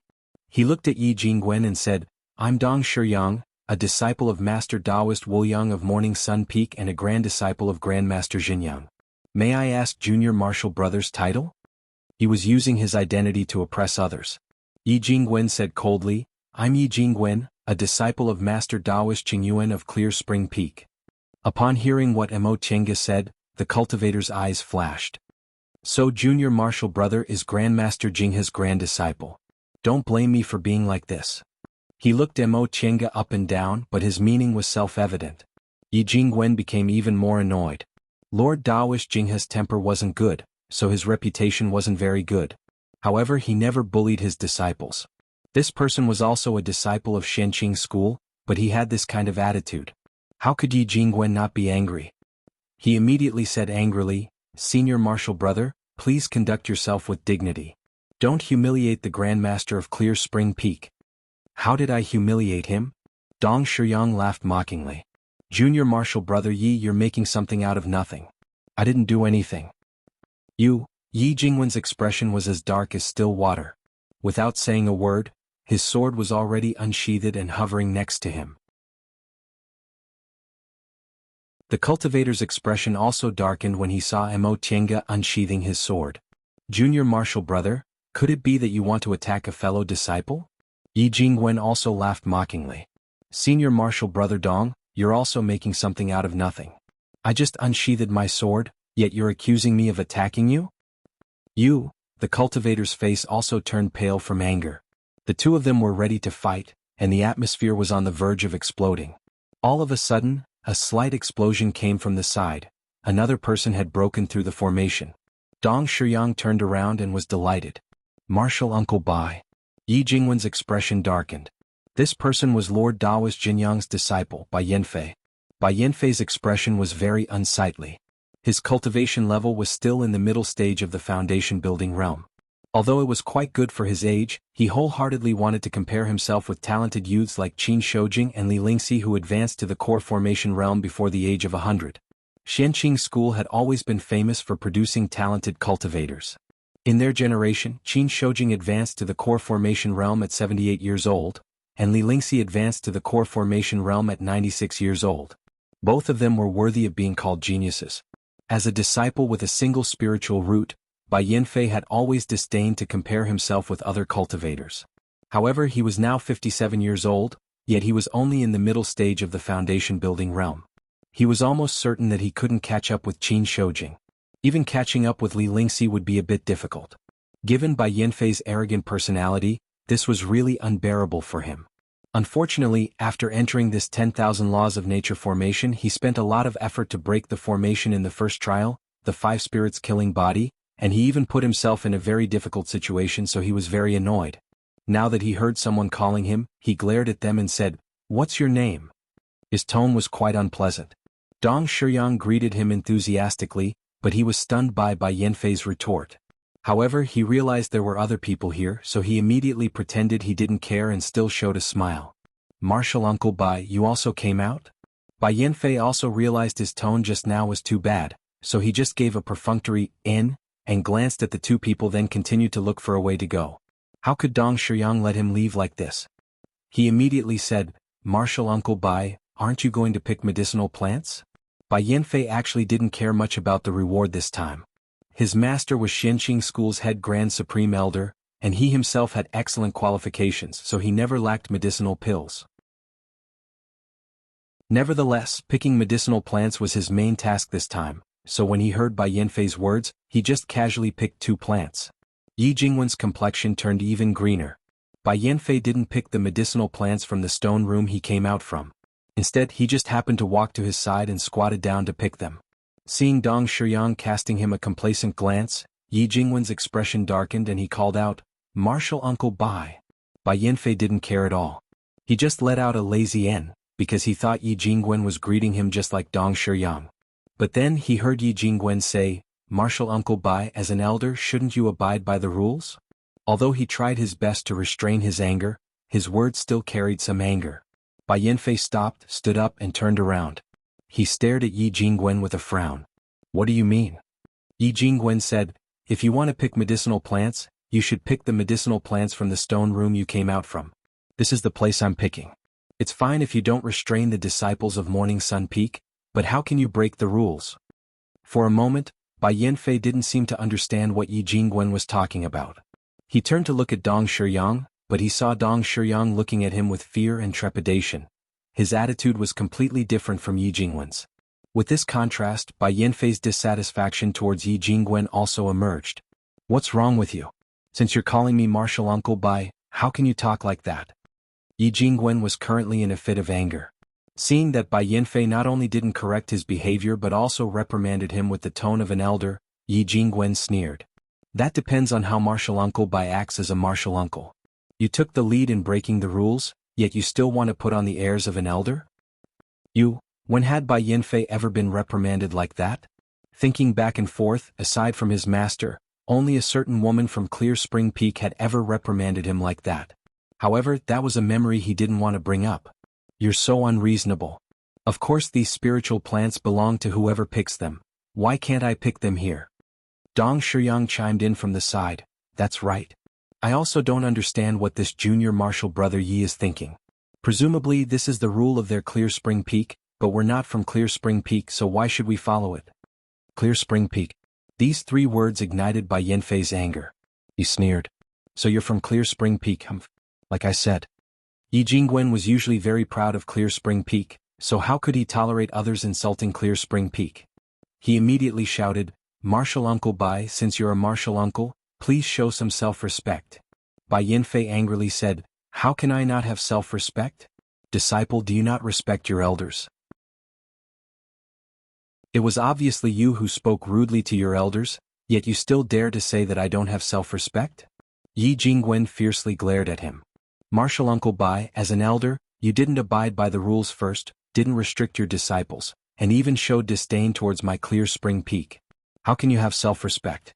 As a disciple of Clear Spring Peak, we naturally have to respect our elders when we meet them, but if we can't even have self-respect, how can we be worthy of other people's respect? Bai Yanfei's expression changed because his words were too harsh. When he saw Yi Jingwen's flying sword hovering around him, he also sneered. Good, you want to fight, right? That being the case, why are you still looking for excuses? Right after he said that, he unreasonably touched his waist and took out the crescent-shaped machete. The machete flashed as he injected his spiritual aura into it. Seeing that this martial uncle was not only unreasonable but also wanted to fight a junior, Yi Jingwen also became angry. He no longer cared about the school's rule that fellow disciples weren't allowed to kill each other. He raised his arm and pointed, causing the flying sword hovering around him to shine brightly. Upon seeing this, Dong Shiyang also took out his own magic tool. The situation could be triggered at any moment. Bang! A loud explosion was heard. Another disciple broke through the formation and was happily picking spiritual plants when he saw the 3 people facing each other not too far from him. He was shocked. Senior Martial Brother Yi. It was Luo Fengxue.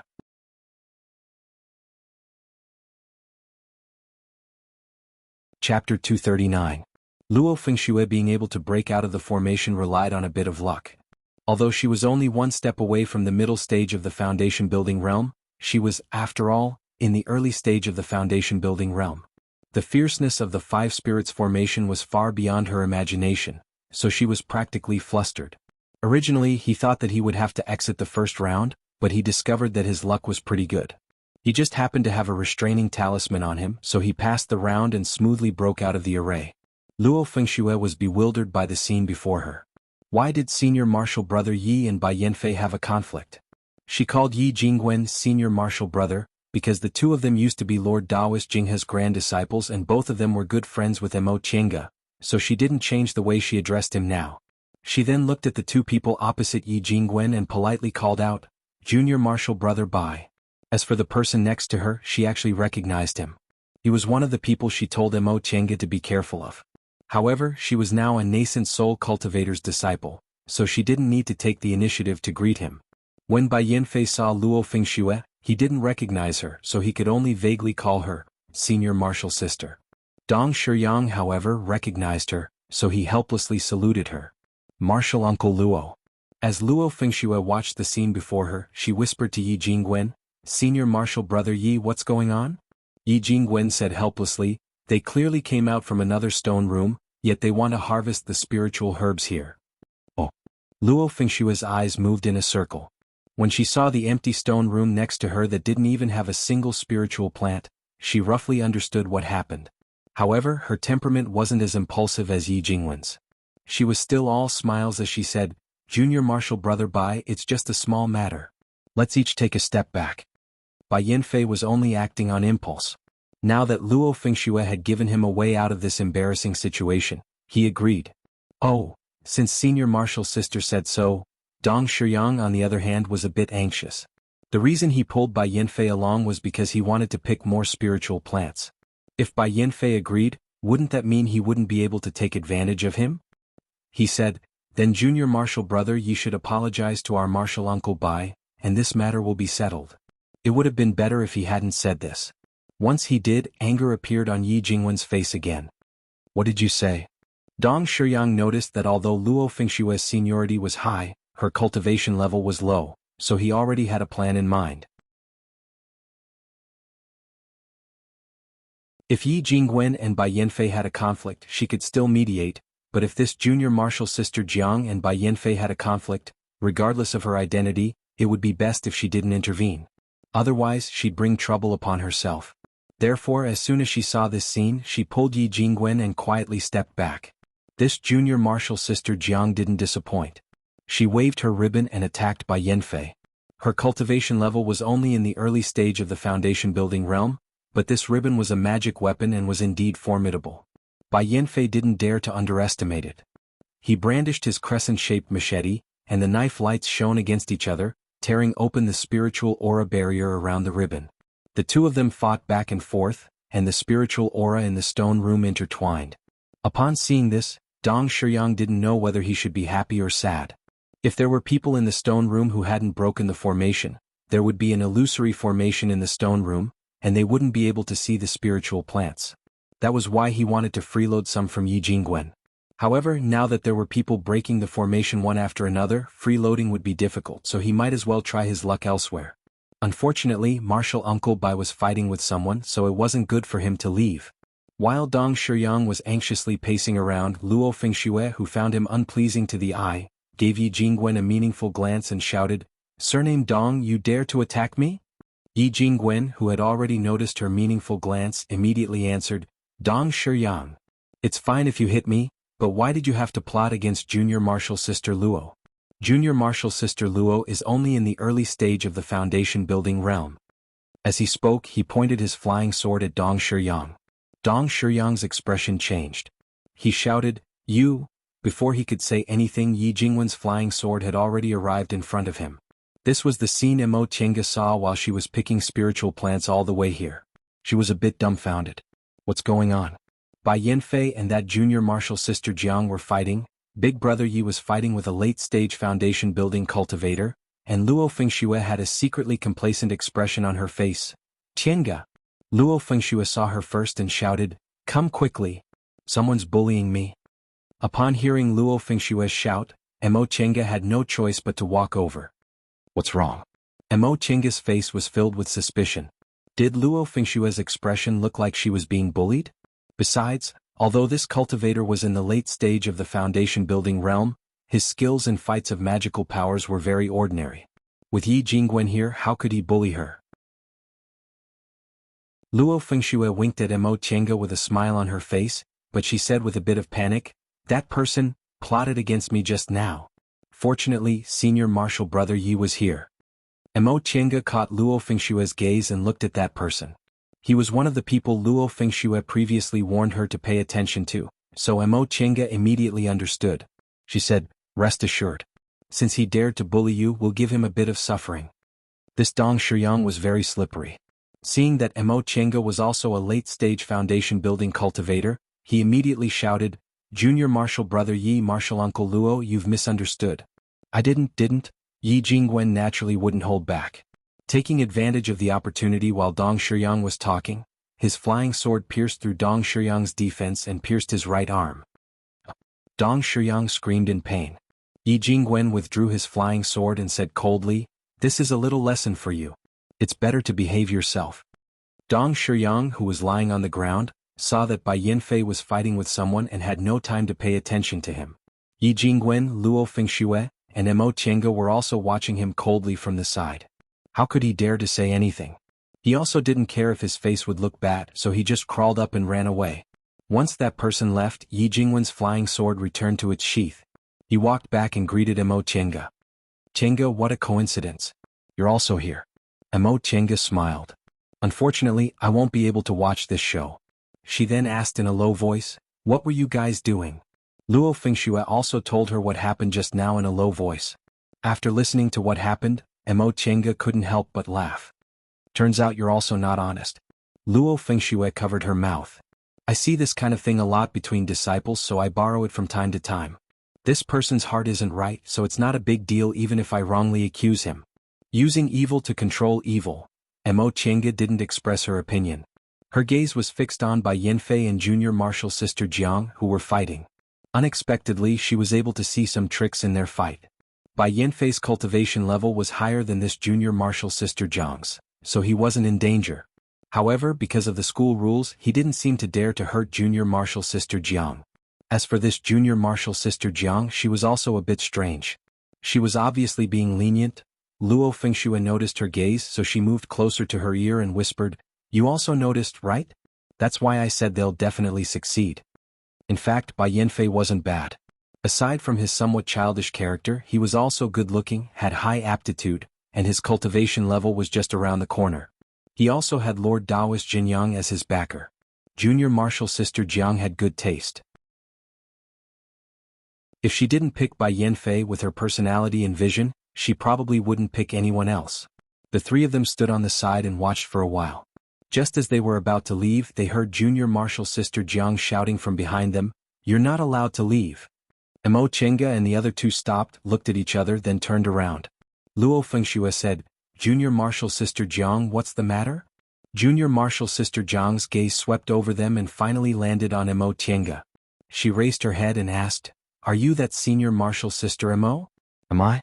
Emo Chenga noticed her tone and answered, "Yes, I am." "Junior martial sister Jiang, is there something you need?" Her tone was kind and didn't intend to make enemies. This junior martial sister Jiang looked her up and down, then turned around to glare at Bai Yanfei. "Is this the senior martial sister Mo you originally pursued? What do I lack from her?" Bai Yanfei felt ashamed when he saw Mo Chenga, so he pretended he didn't see her. Now that junior martial sister Jiang questioned him like this, he felt a bit embarrassed and shouted, "What does it have to do with you?" Junior martial sister Jiang raised her eyebrows and waved her ribbon, causing her spiritual aura to fluctuate. "Bai Yanfei, I don't understand. What do you dislike about me, Jiang Min? Whether it's cultivation level, aptitude, or age, what's bad about me? Yet you keep thinking about senior martial sister Emohumph. You dislike me, but aren't you being disliked by senior martial sister Emo? Who's better than the other?"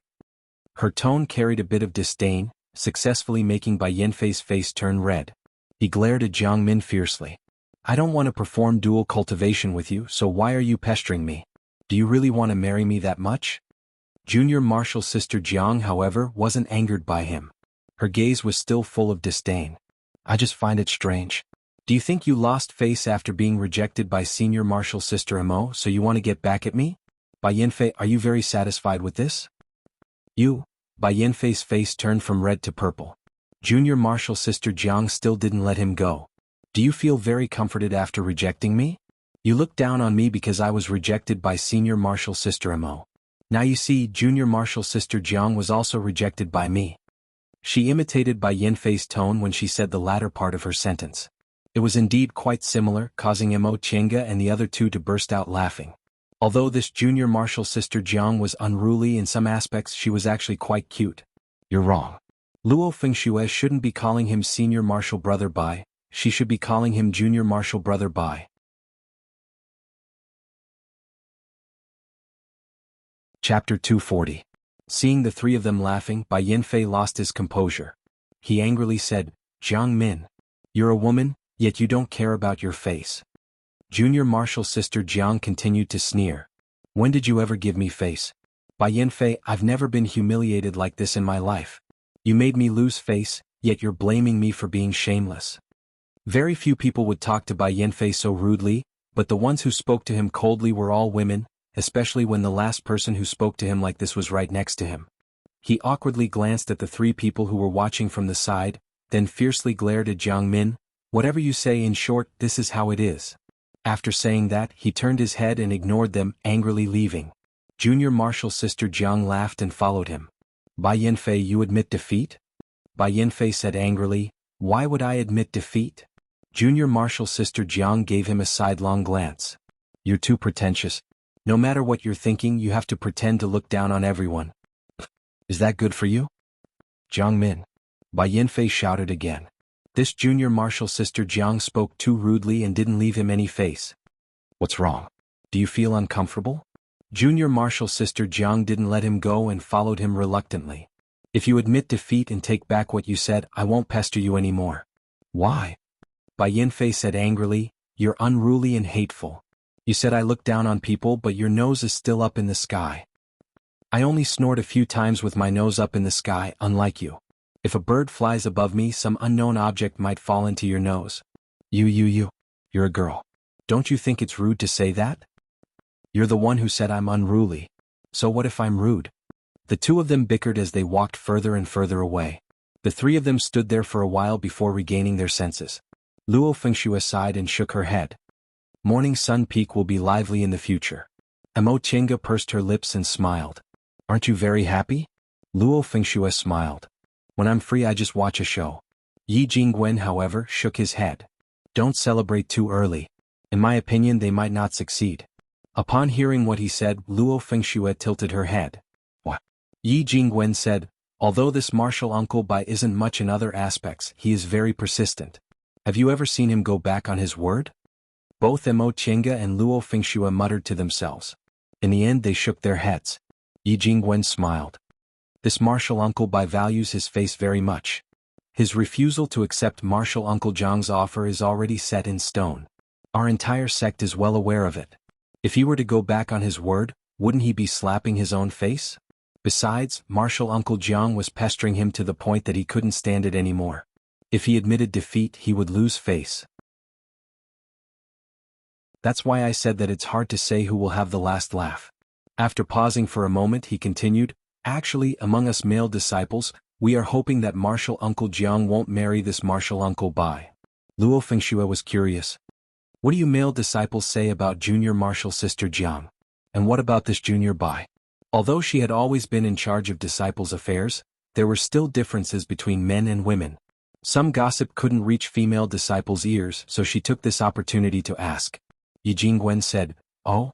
We all say that martial uncle Bai relies on the fact that he's Grandmaster Xinjiang's disciple and has his eyes on the top of his head, making people not want to get close to him. As for martial uncle Jiang, some people think she's unruly and willful, so it's best to keep a respectful distance from her. However, some people think she's beautiful and has a straightforward temperament. Although she's willful, she's also cute. Luo Fengxue sighed. Sure enough, there are differences between men and women. Regarding Bai Yanfei, some female disciples also said he was dissolute and unrestrained. Although he was arrogant, he was more charming. As for Jiang Min, her reputation was a bit worse. People said she relied on Grandmaster Lingshu to look down on others. Whether it was men or women, they were always more tolerant toward the opposite sex. Yi Jingwen smiled. He didn't need to ask to know what Luo Fengxue meant. He looked around then asked, Junior Martial Sister Luo, you haven't picked any medicinal plants yet, right? Luo Fengxue hastily turned around to look.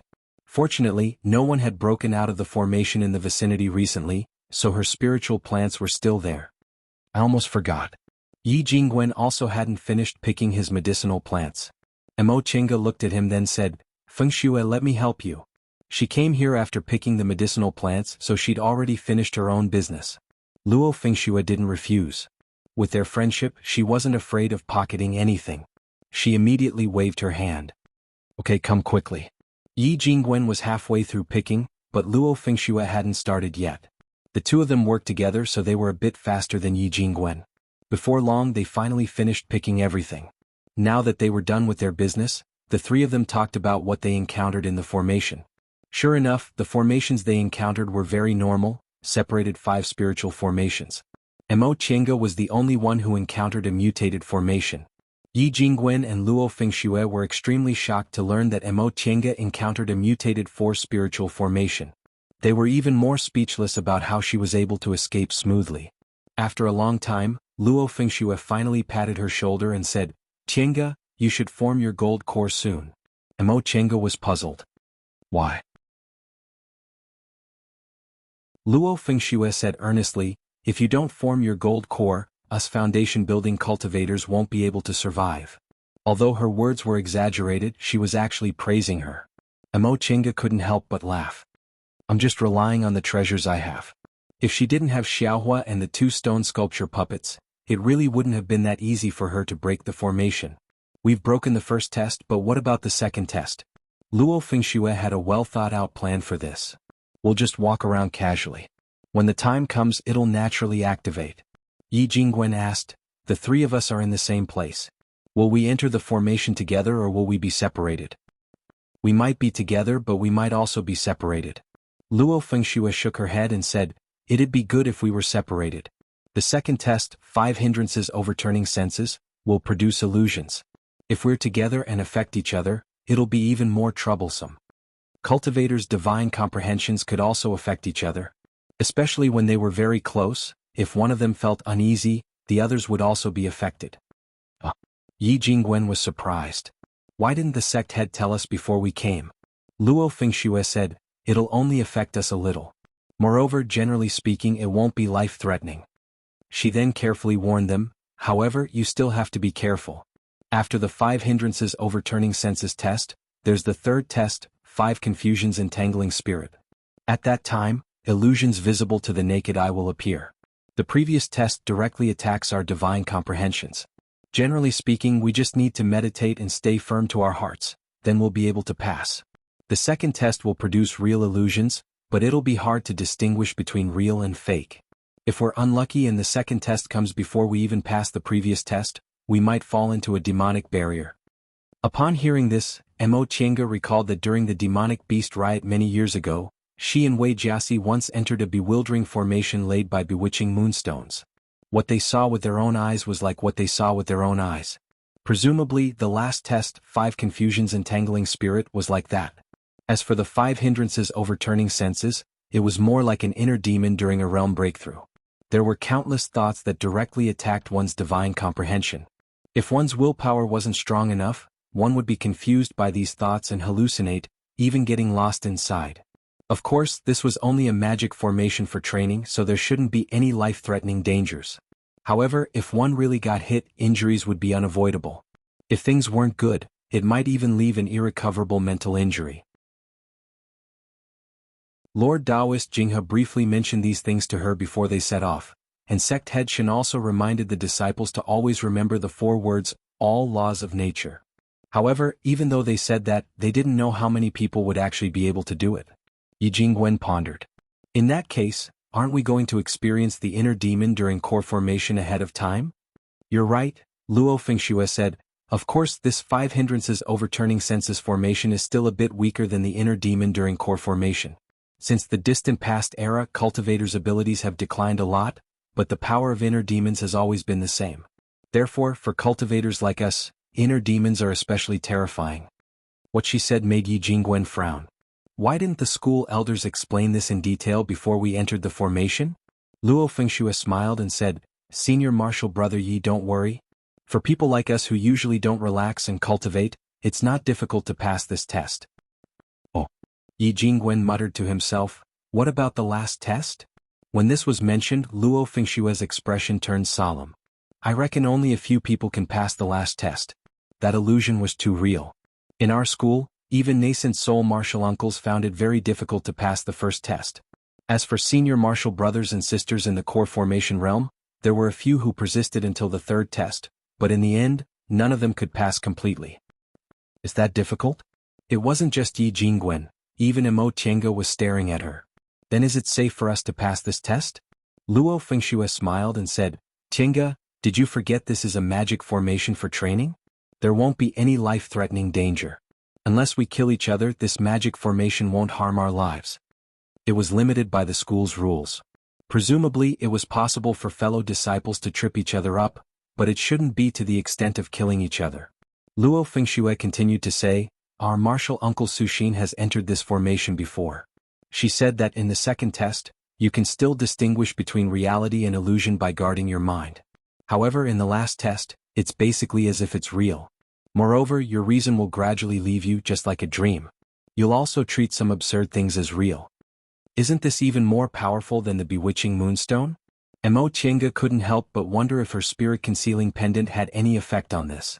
Yi Jingwen asked first, are things like heart-cleansing talismans and the like useful? They are, Luo Fengxue said with certainty, but it's hard to say how effective they are. Mo Chenga nodded, indicating that she understood. That's to say, we'd better not get too close or too far away from each other. It wouldn't be good if they got too close and affected each other's divine comprehension, but if they got too far away they wouldn't be able to take care of each other. And Luo Fengxue agreed. The three of us just happened to run into each other, it'd be too inexcusable if we didn't take care of each other. For the sake of safety, let's split up later. We'll keep a certain distance from each other. Don't lose each other but don't get too close either. Mo Chenga and Yi Jingwen didn't have any objections. Although their cultivation levels were higher than Luo Fengshue's in fights of magical powers, Luo Fengshue's ability to handle matters was far inferior to theirs. Furthermore, she had a lot of insider information, so she should know better than them what to do. Alright, we might enter the second test at any time, so let's split up now.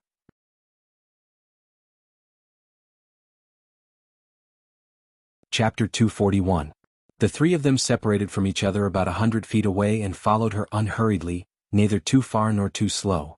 In fact, to Mo Chenga, who spread out her divine sense, this distance was equivalent to nothing. However, it was better than nothing.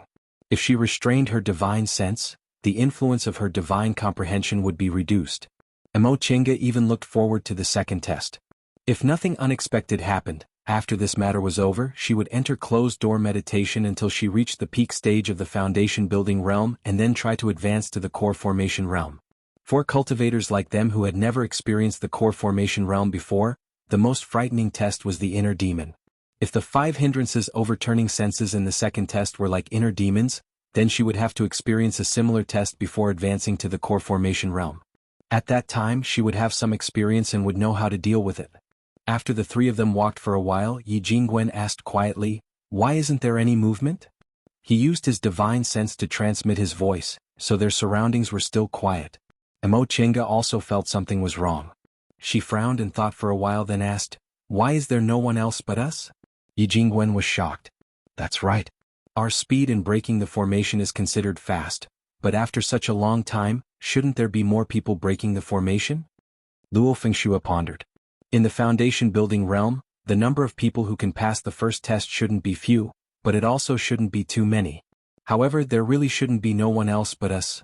Luo Fengxue frowned for a long time, then suddenly shouted, "Maybe we're already in the second test, the 5 hindrances overturning senses, so we can't sense the situation around us." Mo Chenga looked around and saw that they were already in the belly of the mountain. The surrounding rock walls were still the same as before, but the terrain was no longer the same as before. There was more soil, and there were many spiritual plants growing densely in the surroundings. She didn't know where the sunlight came from, but it illuminated everything. Yi Jingwen unsheathed his flying sword and guarded his body. "Junior Marshal Sister Luo, are you sure? Is there any danger around us?" Luo Fengxue carefully examined the situation around them, then closed her eyes to ponder. In the end, she nodded cautiously. "It should be. Try to spread your divine sense. How far can you spread it?" Mo Chenga and Yi Jingwen closed their eyes and spread their divine senses. Not long after, the two of them wore grave expressions.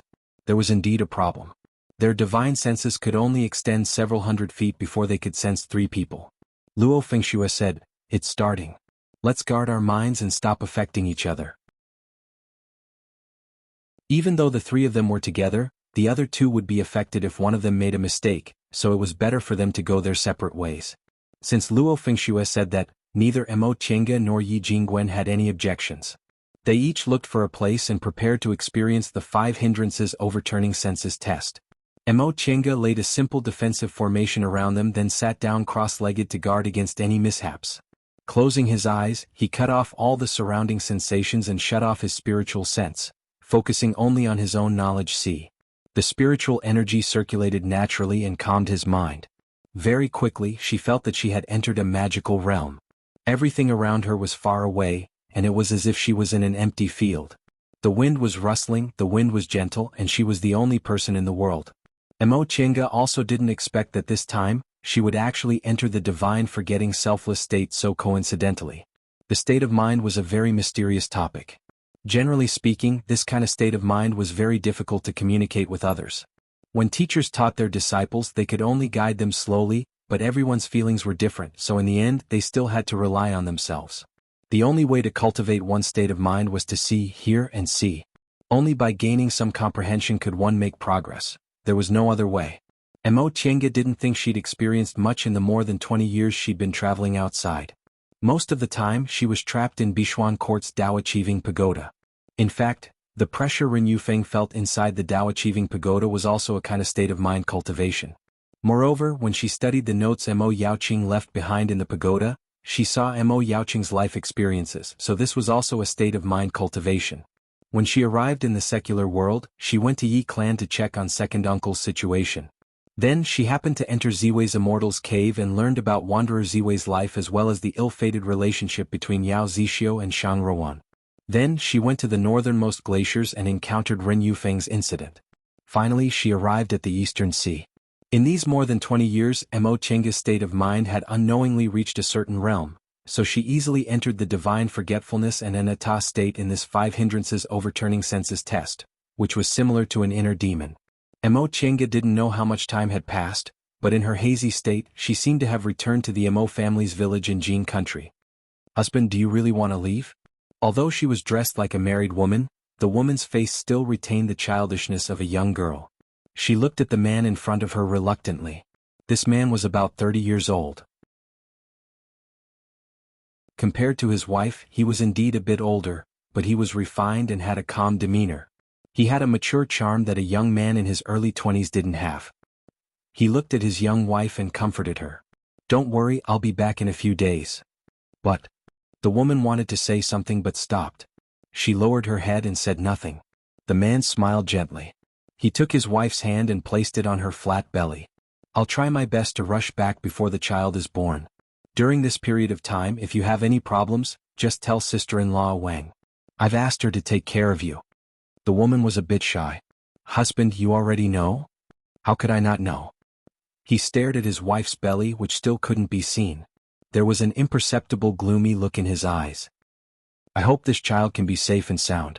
Several years later, "Mother, why don't I have a father?" The little girl with bruises on her face asked her sickly and pale mother. Her mother, who was gently applying medicine on her, stopped when she heard this question. "Mother?" The woman regained her composure and shook her head. "Don't listen to their nonsense. Your father went out to do something. He'll come back when he's done." "But..." The little girl was confused. "Did father go to a very, very far place? He still hasn't come back?" "And very, very far." Therefore she made a wish that day, hoping her father would come back soon. That way no one would say she was a child without a father anymore. Then, Tienga, your father is back. That day was her birthday. Her mother cooked longevity noodles and fried a poached egg for her. She heard Auntie Wang's voice from next door. A man walked in from outside the courtyard. He looked travel-worn, but he had a smile on his face. Her father was exactly the same as her mother said. They were kind, gentle, and their smiles made her feel warm. "Tienga, you're Tienga." Her father lowered his body. "You've grown so big. I'm your father." Her mother came out of the room with tears in her eyes. Her father smiled, picked her up, and walked to her mother. "Wife, I'm back. I'll take you away." Asterisk, asterisk, asterisk, her wish came true. Everything was vague, as if she was dreaming. However, she saw her father's appearance and her heart was full of joy.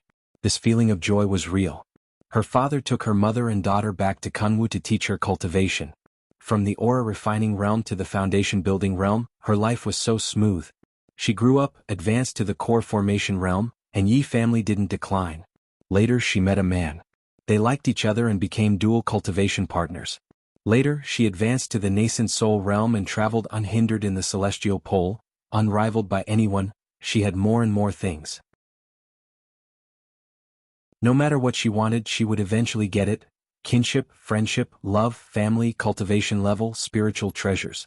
Finally, she entered the deification realm and became a godlike existence in the world. She stood at the top of the world, looking down at the world below her. Everything was in her hands, but she felt empty, as if she hadn't obtained anything. She suddenly began to doubt whether everything was real or not. If it wasn't real, why did it feel so real? If it was real, why was everything in front of her always so blurry? She liked this feeling of completeness too much. There wouldn't be any deep regrets in the depths of her heart that couldn't be buried no matter how hard she tried. But why did she feel empty, as if she hadn't obtained anything? Suddenly she felt a chill in her chest, waking her up from her beautiful dream. Emo Chenga opened her eyes, feeling a lingering fear. She had entered a state of selflessness and guarded her heart, but she still fell into the trap. She really didn't know what would have happened to someone with an unstable state of mind. She looked around and found 5 or 6 people sitting around her. Yi Jingwen and Luo Fengxue were also among them. Sure enough, Luo Fengshue's guess was right. In fact, they entered the second test not long after they walked out, but she was still at a loss, so she couldn't see the surrounding scene. This test made Emo Chenga realize that although she wasn't trapped in anger, obsession, slow-wittedness and doubt, her greed was deeply buried in her heart. She wanted to return to her childhood, find her father, and have a complete family. She also wanted to enter the cultivation world smoothly instead of wandering around for more than 10 years. She wanted to have relatives, friends, and lovers. She wanted everything to be complete. She also wanted to succeed in her cultivation, advance to the deification realm, and laugh proudly in the world. As it turned out, she was actually this greedy. As it turned out, she never forgot these childhood regrets. Ever since she came to Shenqing School, her cultivation path had been very smooth, and she always thought she didn't have any other desires aside from the path of cultivation. As it turned out, she still had her greed suppressed in her subconscious. Thinking up to this point, cold sweat broke out on Emo Chenga's forehead. If she hadn't entered this 10,000 laws of nature formation this time, she wouldn't have realized there were flaws in her state of mind. If she tried to advance to the core formation realm like this, there would definitely be some twists and turns. Fortunately, she happened to enter this 10,000 laws of nature formation before she advanced to the core formation realm, so she realized the weakness of her state of mind. In the following time, she definitely had to solve this greed before she could advance to the core formation realm. After making up her mind, Emo Chenga closed her eyes again and continued to adjust her breath for a while. It was only after she regained her composure that she stood up and began to pick the spiritual plants around her. What to do next was a bit difficult for her. Yi Jingwen and Luo Fengxue were still here. From time to time, expressions of pain or happiness appeared on their faces. Obviously, they were still undergoing the test of the 5 hindrances overturning senses. They originally agreed to take care of each other, but her current situation was a bit special. It wasn't like what Luo Fengxue said. After the second test, she wouldn't directly enter the third test. If she stayed here, she didn't know what kind of illusion she'd have. What if she thought everyone around her was her enemy? After a while, no one around her was clear-headed. Everyone was still going through their own mental test. Emo Chenga thought for a while, then stood up and continued to walk inside. She had her doubts about whether she should stay or not, so she might as well do as she pleased. Besides, there were a lot of spiritual plants here, so it would be good if she could pick some more. As she walked and picked spiritual plants, she gradually walked further and further away. She gradually forgot where she was.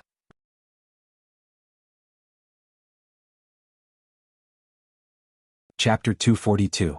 The phoenix flowers that filled the sky dyed the small path between the rock walls a deep red. No one could have expected that there would be such a secret path inside the mountain. The path changed from light red to pink to dark red, and was surrounded by red envelopes of different shades. Emo Chenga took a closer look. This was a kind of phoenix tree with fallen leaves. Based on how lush it was, it probably grew from the Middle Ages until now. The branches of the fallen phoenix tree could be used to refine tools, and the flowers and fruits could be used to refine pills. It was truly a treasure. She opened the medicine pouch and slowly picked up the ripe fruit that had fallen to the ground. This was the most precious part of the fallen phoenix wood. Then he picked the flowers and 1 or 2 branches that didn't affect the main trunk and put them into his chenkuan bag. Once she was done, Emo Chenga went back the way she came. However, she found that she could not remember the way she came. There were many forks in the rock walls of this mountain.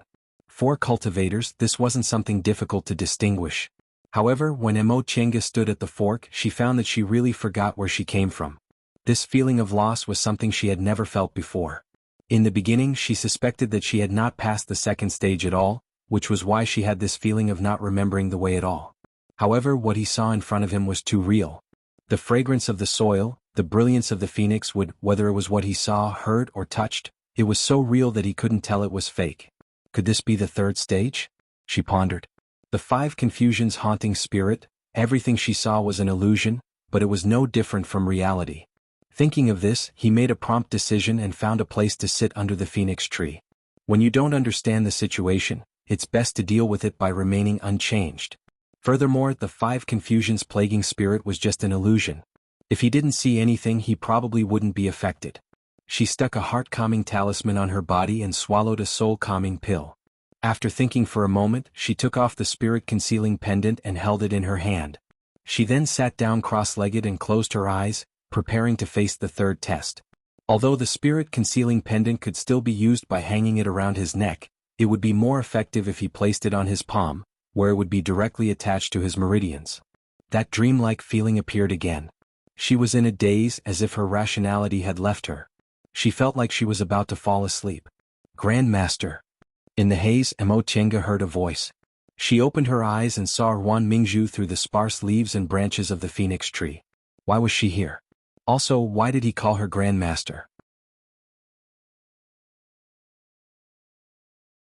As soon as this thought emerged in her mind, the person in front of her slowly faded away.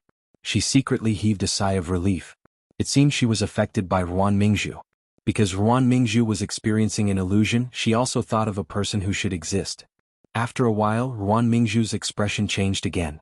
Her originally charming and cute little girl appearance disappeared and was replaced by an aggressive and angry look. Do you think I don't know what you're thinking? She angrily pointed at the phoenix tree in front of them. I'm telling you, don't be delusional. Take a look at yourself. You want to steal my senior martial brother? In your dreams. You're still talking back to me? That's right. Even if I'm Grandmaster's grand disciple, so what? I can call you senior martial brother, but can you? Wei Jiasi, take a clear look at your identity. This. Mo Chenga wanted to hear more clearly, but her own mind was also starting to become muddled. Ruan Mingzhu's voice was both near and far. Fine, I'll teach you a lesson today. What can you do about it? Anger emerged on Ruan Mingzhu's face. She regarded the phoenix tree as Wei Jiasi and raised her hand, thrusting her sword forward. A leaf was cut off from the phoenix tree. Mo Chenga wanted to stand up, but she discovered that her consciousness was hazy. What's going on? Fortunately, Ruan Mingzhu stopped. A mournful expression appeared on her face. Grandmaster, what did you say? No, don't drive me away. She shouted. Grandmaster, I didn't mean it. I really didn't mean it. Don't drive me away, okay? She begged bitterly while looking at the person who originally didn't exist. Senior martial brother, help me tell Grandmaster that I didn't do it on purpose. I just wanted to teach her a lesson, but I didn't expect I'd be so heavy-handed. What's the difference between going to the branch courtyard and driving me away? Grandmaster, for my father's sake, can you forgive me this once? I promise I won't do it again. This time it's for real. She started to cry. She squatted on the ground, tears streaming down her face. After a long time, she finally wiped the tears off her face. You won't let me go back. Fine, I won't go back. Let's see when you'll come to pick me up. But she was disappointed. From being angry in the beginning, her expression slowly turned numb as she sat there in a daze. Then after a long time she laughed happily. I can go back? I can really go back? She smiled happily. I knew Grandmaster and Senior Martial Brother loved me the most. They definitely wouldn't let me stay there alone. Grandmaster. She jumped up, but in the next second, the smile on her face froze. Grandmaster, you still want to send me back? She shouted. Why? It's been 60 years, isn't that enough? To punish me, isn't it enough to leave me in that place? I don't want to go back. Senior Martial Brother.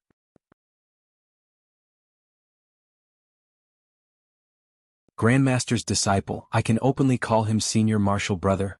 I also have good aptitudes. Maybe in a few decades I'll be able to advance to the core formation realm. At that time, a dreamy smile appeared on her face. Then I'll be you.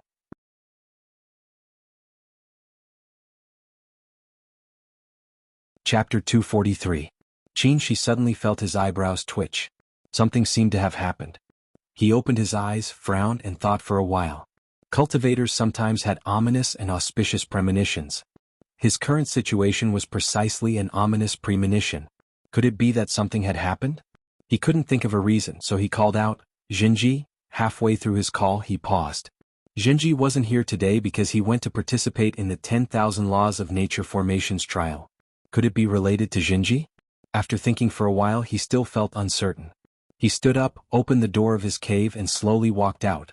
The sun was shining brightly outside, and he was in a trance for a moment. Yes, he hadn't come out for many years. He couldn't even remember how many years it had been.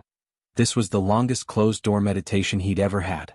He hadn't left his cave for more than 30 years and directly advanced from the middle stage of the core formation realm to the peak stage of the core formation realm. He was only one step away from forming his nascent soul. Originally, he planned to continue his closed-door meditation until he formed his nascent soul, but now it seemed, the space between his eyebrows was throbbing. He felt he didn't have time to think. With a wave of his sleeve, a pure white cloud appeared under his feet. He stepped on the cloud and flew towards the main peak.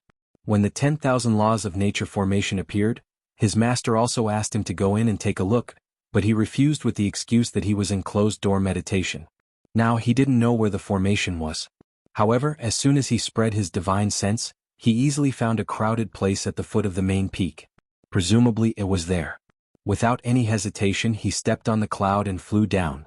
When he landed at the bottom of the valley, he already saw the hustle and bustle.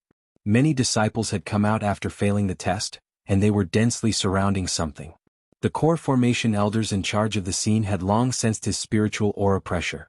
One of them was about to see who it was, but when he pushed the disciples aside, he was startled. Junior Marshal Brother Shojing? He approached him. Senior Marshal Brother, what happened? Oh. The elder reacted and said, you came at the right time. A disciple from your Clear Spring Peak had an accident. Qin Shi frowned but didn't say anything. He followed the elder into the crowd. Junior Marshal Brother Shojing. School head Shin, who was squatting on the ground, greeted him. Before Qin Shi could say anything, he saw the disciple lying on the ground. After a while he found his voice again. What's going on? One of the elders said, there's a problem in the third test. The two disciples bumped into each other and one of them had a hallucination of a real person, but the other was unlucky. It was the 5 confusions plaguing spirit, and his mind was starting to blur, so, following the elder's gaze, Qin Shi furrowed his brows again. Mingzhu? Ruan Mingzhu was currently sitting in the corner. She was in a daze and shivering. She didn't even respond when Mo Chenga called her. Head Shin said, she was sent out when she was plagued by a demonic spell. It's best not to summon her now. Qin Shi nodded. His gaze was fixed on Mo Chenga, who was lying unconscious on the ground. Didn't you say this was a trial formation and there wouldn't be any danger? As school head Shin continued to channel spiritual aura into Mo Chenga's body, he said, her life won't be in danger. As soon as this disciple suffered a fatal attack, she was sent out. However, her mind was in a state of confusion, and her mind was momentarily damaged. That's why she became like this. I see. Upon seeing that sect head Shin had withdrawn her hand, he also crouched down, felt Mo Chenga's pulse, and inserted his spiritual aura into her pulse. There were no problems with her meridians and her dantian was also intact. Her sea of knowledge was closed. He furrowed his brows. Her sea of knowledge was closed and it could be big or small. Although there wouldn't be any danger to her life, being attacked while she was undergoing a mental test was definitely very dangerous. If the stimulation was excessive, she might not wake up for 10 or 20 years or she might never wake up. He looked up at Ruan Mingzhu wanting to say something. However, judging from her timid appearance, she didn't seem to be in a much better state, so he eventually gave up. Junior Marshal Brother Shojing, this is your junior marshal sister from the same room, right? It'd be better if you take her back first. This matter can be big or small, so it's best to let Marshal Uncle Jinghe take a look. Qin Shi nodded without hesitation. All right. He then looked at Ruan Mingzhu and said, Senior Marshal Brother School Head, I'll have to trouble you to take care of my marshal nephew. I'll send someone to pick her up later. That's what I should do. How could School Head Shin refuse? With Lord Taoist Jinghe's personality, it was already very good of him not to settle accounts with them since his beloved disciple was injured in the formation and his grand disciple was greatly stimulated. Moreover, they indeed couldn't escape responsibility for this matter. Entering this 10,000 laws of nature formation was indeed dangerous, but they were worried these disciples wouldn't be willing to take risks, so they didn't explain in detail and only emphasized to be careful. Master. Yi Jinji, who had just come out of the formation, happened to see this scene. He followed them with a pale face and looked at Mo Chenga. What's wrong with my aunt? Qin Shi frowned and said, let's talk about it when we get back. With a flick of his sleeve, he summoned the flying cloud and flew back to Clear Spring Peak with Yi Jinji. The flying cloud's speed reached its limit. In a flash, It had already reached the summit of Clear Spring Peak and landed in front of Shangqing Palace. Qin Shi didn't stop and walked towards Shangqing Palace with Emo Tiange in his arms. Martial Uncle Shoujing. The gatekeeping disciple was surprised to see Qin Shi's unhappy expression and Emo Tiange in his arms unconscious. Qin Shi couldn't care less about these disciples' gazes and directly rushed into Shangqing Palace. Master. Lord Daoist Jinghe's divine sense shrouded the surroundings. Just as he was wondering what happened, he turned around and was shocked. What's going on? Qin Shi put Emo Tiange down and said anxiously, Master, take a look. She was attacked when she was undergoing the mental test in the formation. I've checked. She looks fine but her sea of knowledge is closed. Upon hearing this, Lord Daoist Jinghe grabbed Emo Tiange's wrist and felt her meridians to check her injuries. With a single glance, his face darkened. Qin Shi couldn't help asking, how is it? Lord Daoist Jinghe stroked his beard and frowned. Not good. I guess she must have just discovered her mental state has a weakness and was attacked when she was undergoing the 5 confusions plaguing spirit. Then what should we do? Lord Daoist Jinghe glared at him. Can you stop interrupting me? I haven't finished talking yet. Qin Shi was speechless from his glare and could only admit his mistake. Okay, I won't. Lord Daoist Jinghe continued to say, she closed her sea of knowledge subconsciously to protect herself, so you don't have to worry about her safety. She should be fine. But it's a bit troublesome to wake her up. After making sure his disciple was fine, Lord Daoist Jinghe stroked his beard and said something, waiting for Qin Shi to ask. However, after Lord Daoist Jinghe said something just now, Qin Shi stopped asking and just stared at him, making him feel very bored. Just as Lord Daoist Jinghe was a bit annoyed, Yi Jinji hurriedly asked, Grandmaster, what should we do? Yi Jinji's timely answer made Lord Daoist Jinghe very satisfied. He immediately felt that Yi Jinji was very pleasing to the eye, so he said with a smile, we don't need to do anything. Just take good care of her and don't let anything happen to her body. After a while, when she realizes there's no danger, she'll naturally open her sea of knowledge slowly. Oh. Yi Jinji and Qin Shi breathed sighs of relief at the same time. Qin Shi thought for a while then asked, Master, how long will she stay in this state? It'll be a few months if it's short, it'll be a few years if it's long. Then he patted Qin Shi's shoulder and said irresponsibly, rest assured she's still young. Even if she wakes up in a few decades, she won't delay her core formation. After he finished speaking, he waved his hand, ignoring Qin Shi's gloomy expression. That'll do. Take her back to Mingxin residence. And let Xu Qin and the others take care of her. Qin Shi endured and endured, but in the end he couldn't help but say, Master. A few years is fine, but a few decades. Even if she's not immortal, her body will have problems if she stays in a coma like this, okay? Can't you think of a way? Yi Jinji originally felt relieved when he heard his aunt was fine, but now he became nervous again. Grandmaster, really? Nonsense. The one who answered was Qin Shi. He frowned deeply and said angrily, cultivators don't need to eat, but we also need to absorb spiritual aura and rely on spiritual aura to survive. If she's in a coma for a few years or a few decades, it'll be no problem for her to live, but if she stops absorbing spiritual aura, her body will wither. Even if she wakes up, her cultivation level will regress. Is that serious? Yi Jinji turned to look at Lord Daoist Jinghe pitifully. Grandmaster. You can't watch my aunt turn into a shriveled old lady. She's still young. Pfft. Lord Daoist Jinghe sprayed out a mouthful of tea. Shriveled old lady. Ah. You brat, you can think of something like that. Master. Qin Shi glared at him angrily. If you want to laugh, you can laugh slowly when you're done. Now think of a way for me. What way? Lord Daoist Jinghe spread his hands with an innocent expression. I told you she'll wake up naturally after a while. Really? Qin Shi's expression darkened. You don't want the 9 revolutions mind-calming pills anymore? Brat, are you threatening me? Lord Daoist Jinghe screamed. So what if I'm threatening you? Qin Shi raised his eyebrows. Don't forget your spiritual plants are in my hands. You want medicinal pills? Fine, use your brain and solve the problem first. Lord Daoist Jinghe clenched his teeth. Brat, I asked you to learn pill concocting, but in the end you're actually threatening me. Unfortunately, Qin Shi looked indifferent and didn't even look at him. Lord Daoist Jinghe snorted angrily. Then he suddenly thought of something and turned around to glare at Qin Shi. Didn't you say you were in a life-or-death closed-door meditation? Why did you come out now? Qin Shi was stunned. He wanted to say something, so he moved his mouth but didn't say anything in the end.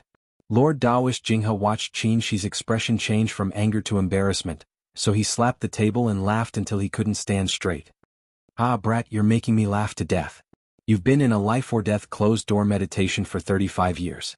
Why did you come out without saying anything? Hey, don't say this isn't called coming out. You've even left your immortal's cave and sat outside drinking tea. If this isn't called coming out, what is? Hey, what's going on? Tell Master, how did you know something happened to Tienga? Why did you suddenly come out? Qin Shi didn't speak. He turned his head and looked down to count ants.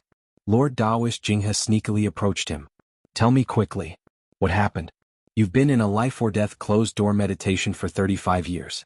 Now that you suddenly came out, you have to tell Master, right? Tell me. Qin Shi couldn't stand being pestered anymore, so he could only say, I thought something happened to Jinji. This time, even Yi Jinji, who was squatting next to him, also turned his head. With his master in front and his disciple next to him, Qin Shi looked embarrassed. I felt a bad omen and thought something happened to Jinji, so Oh, you can actually feel a bad omen.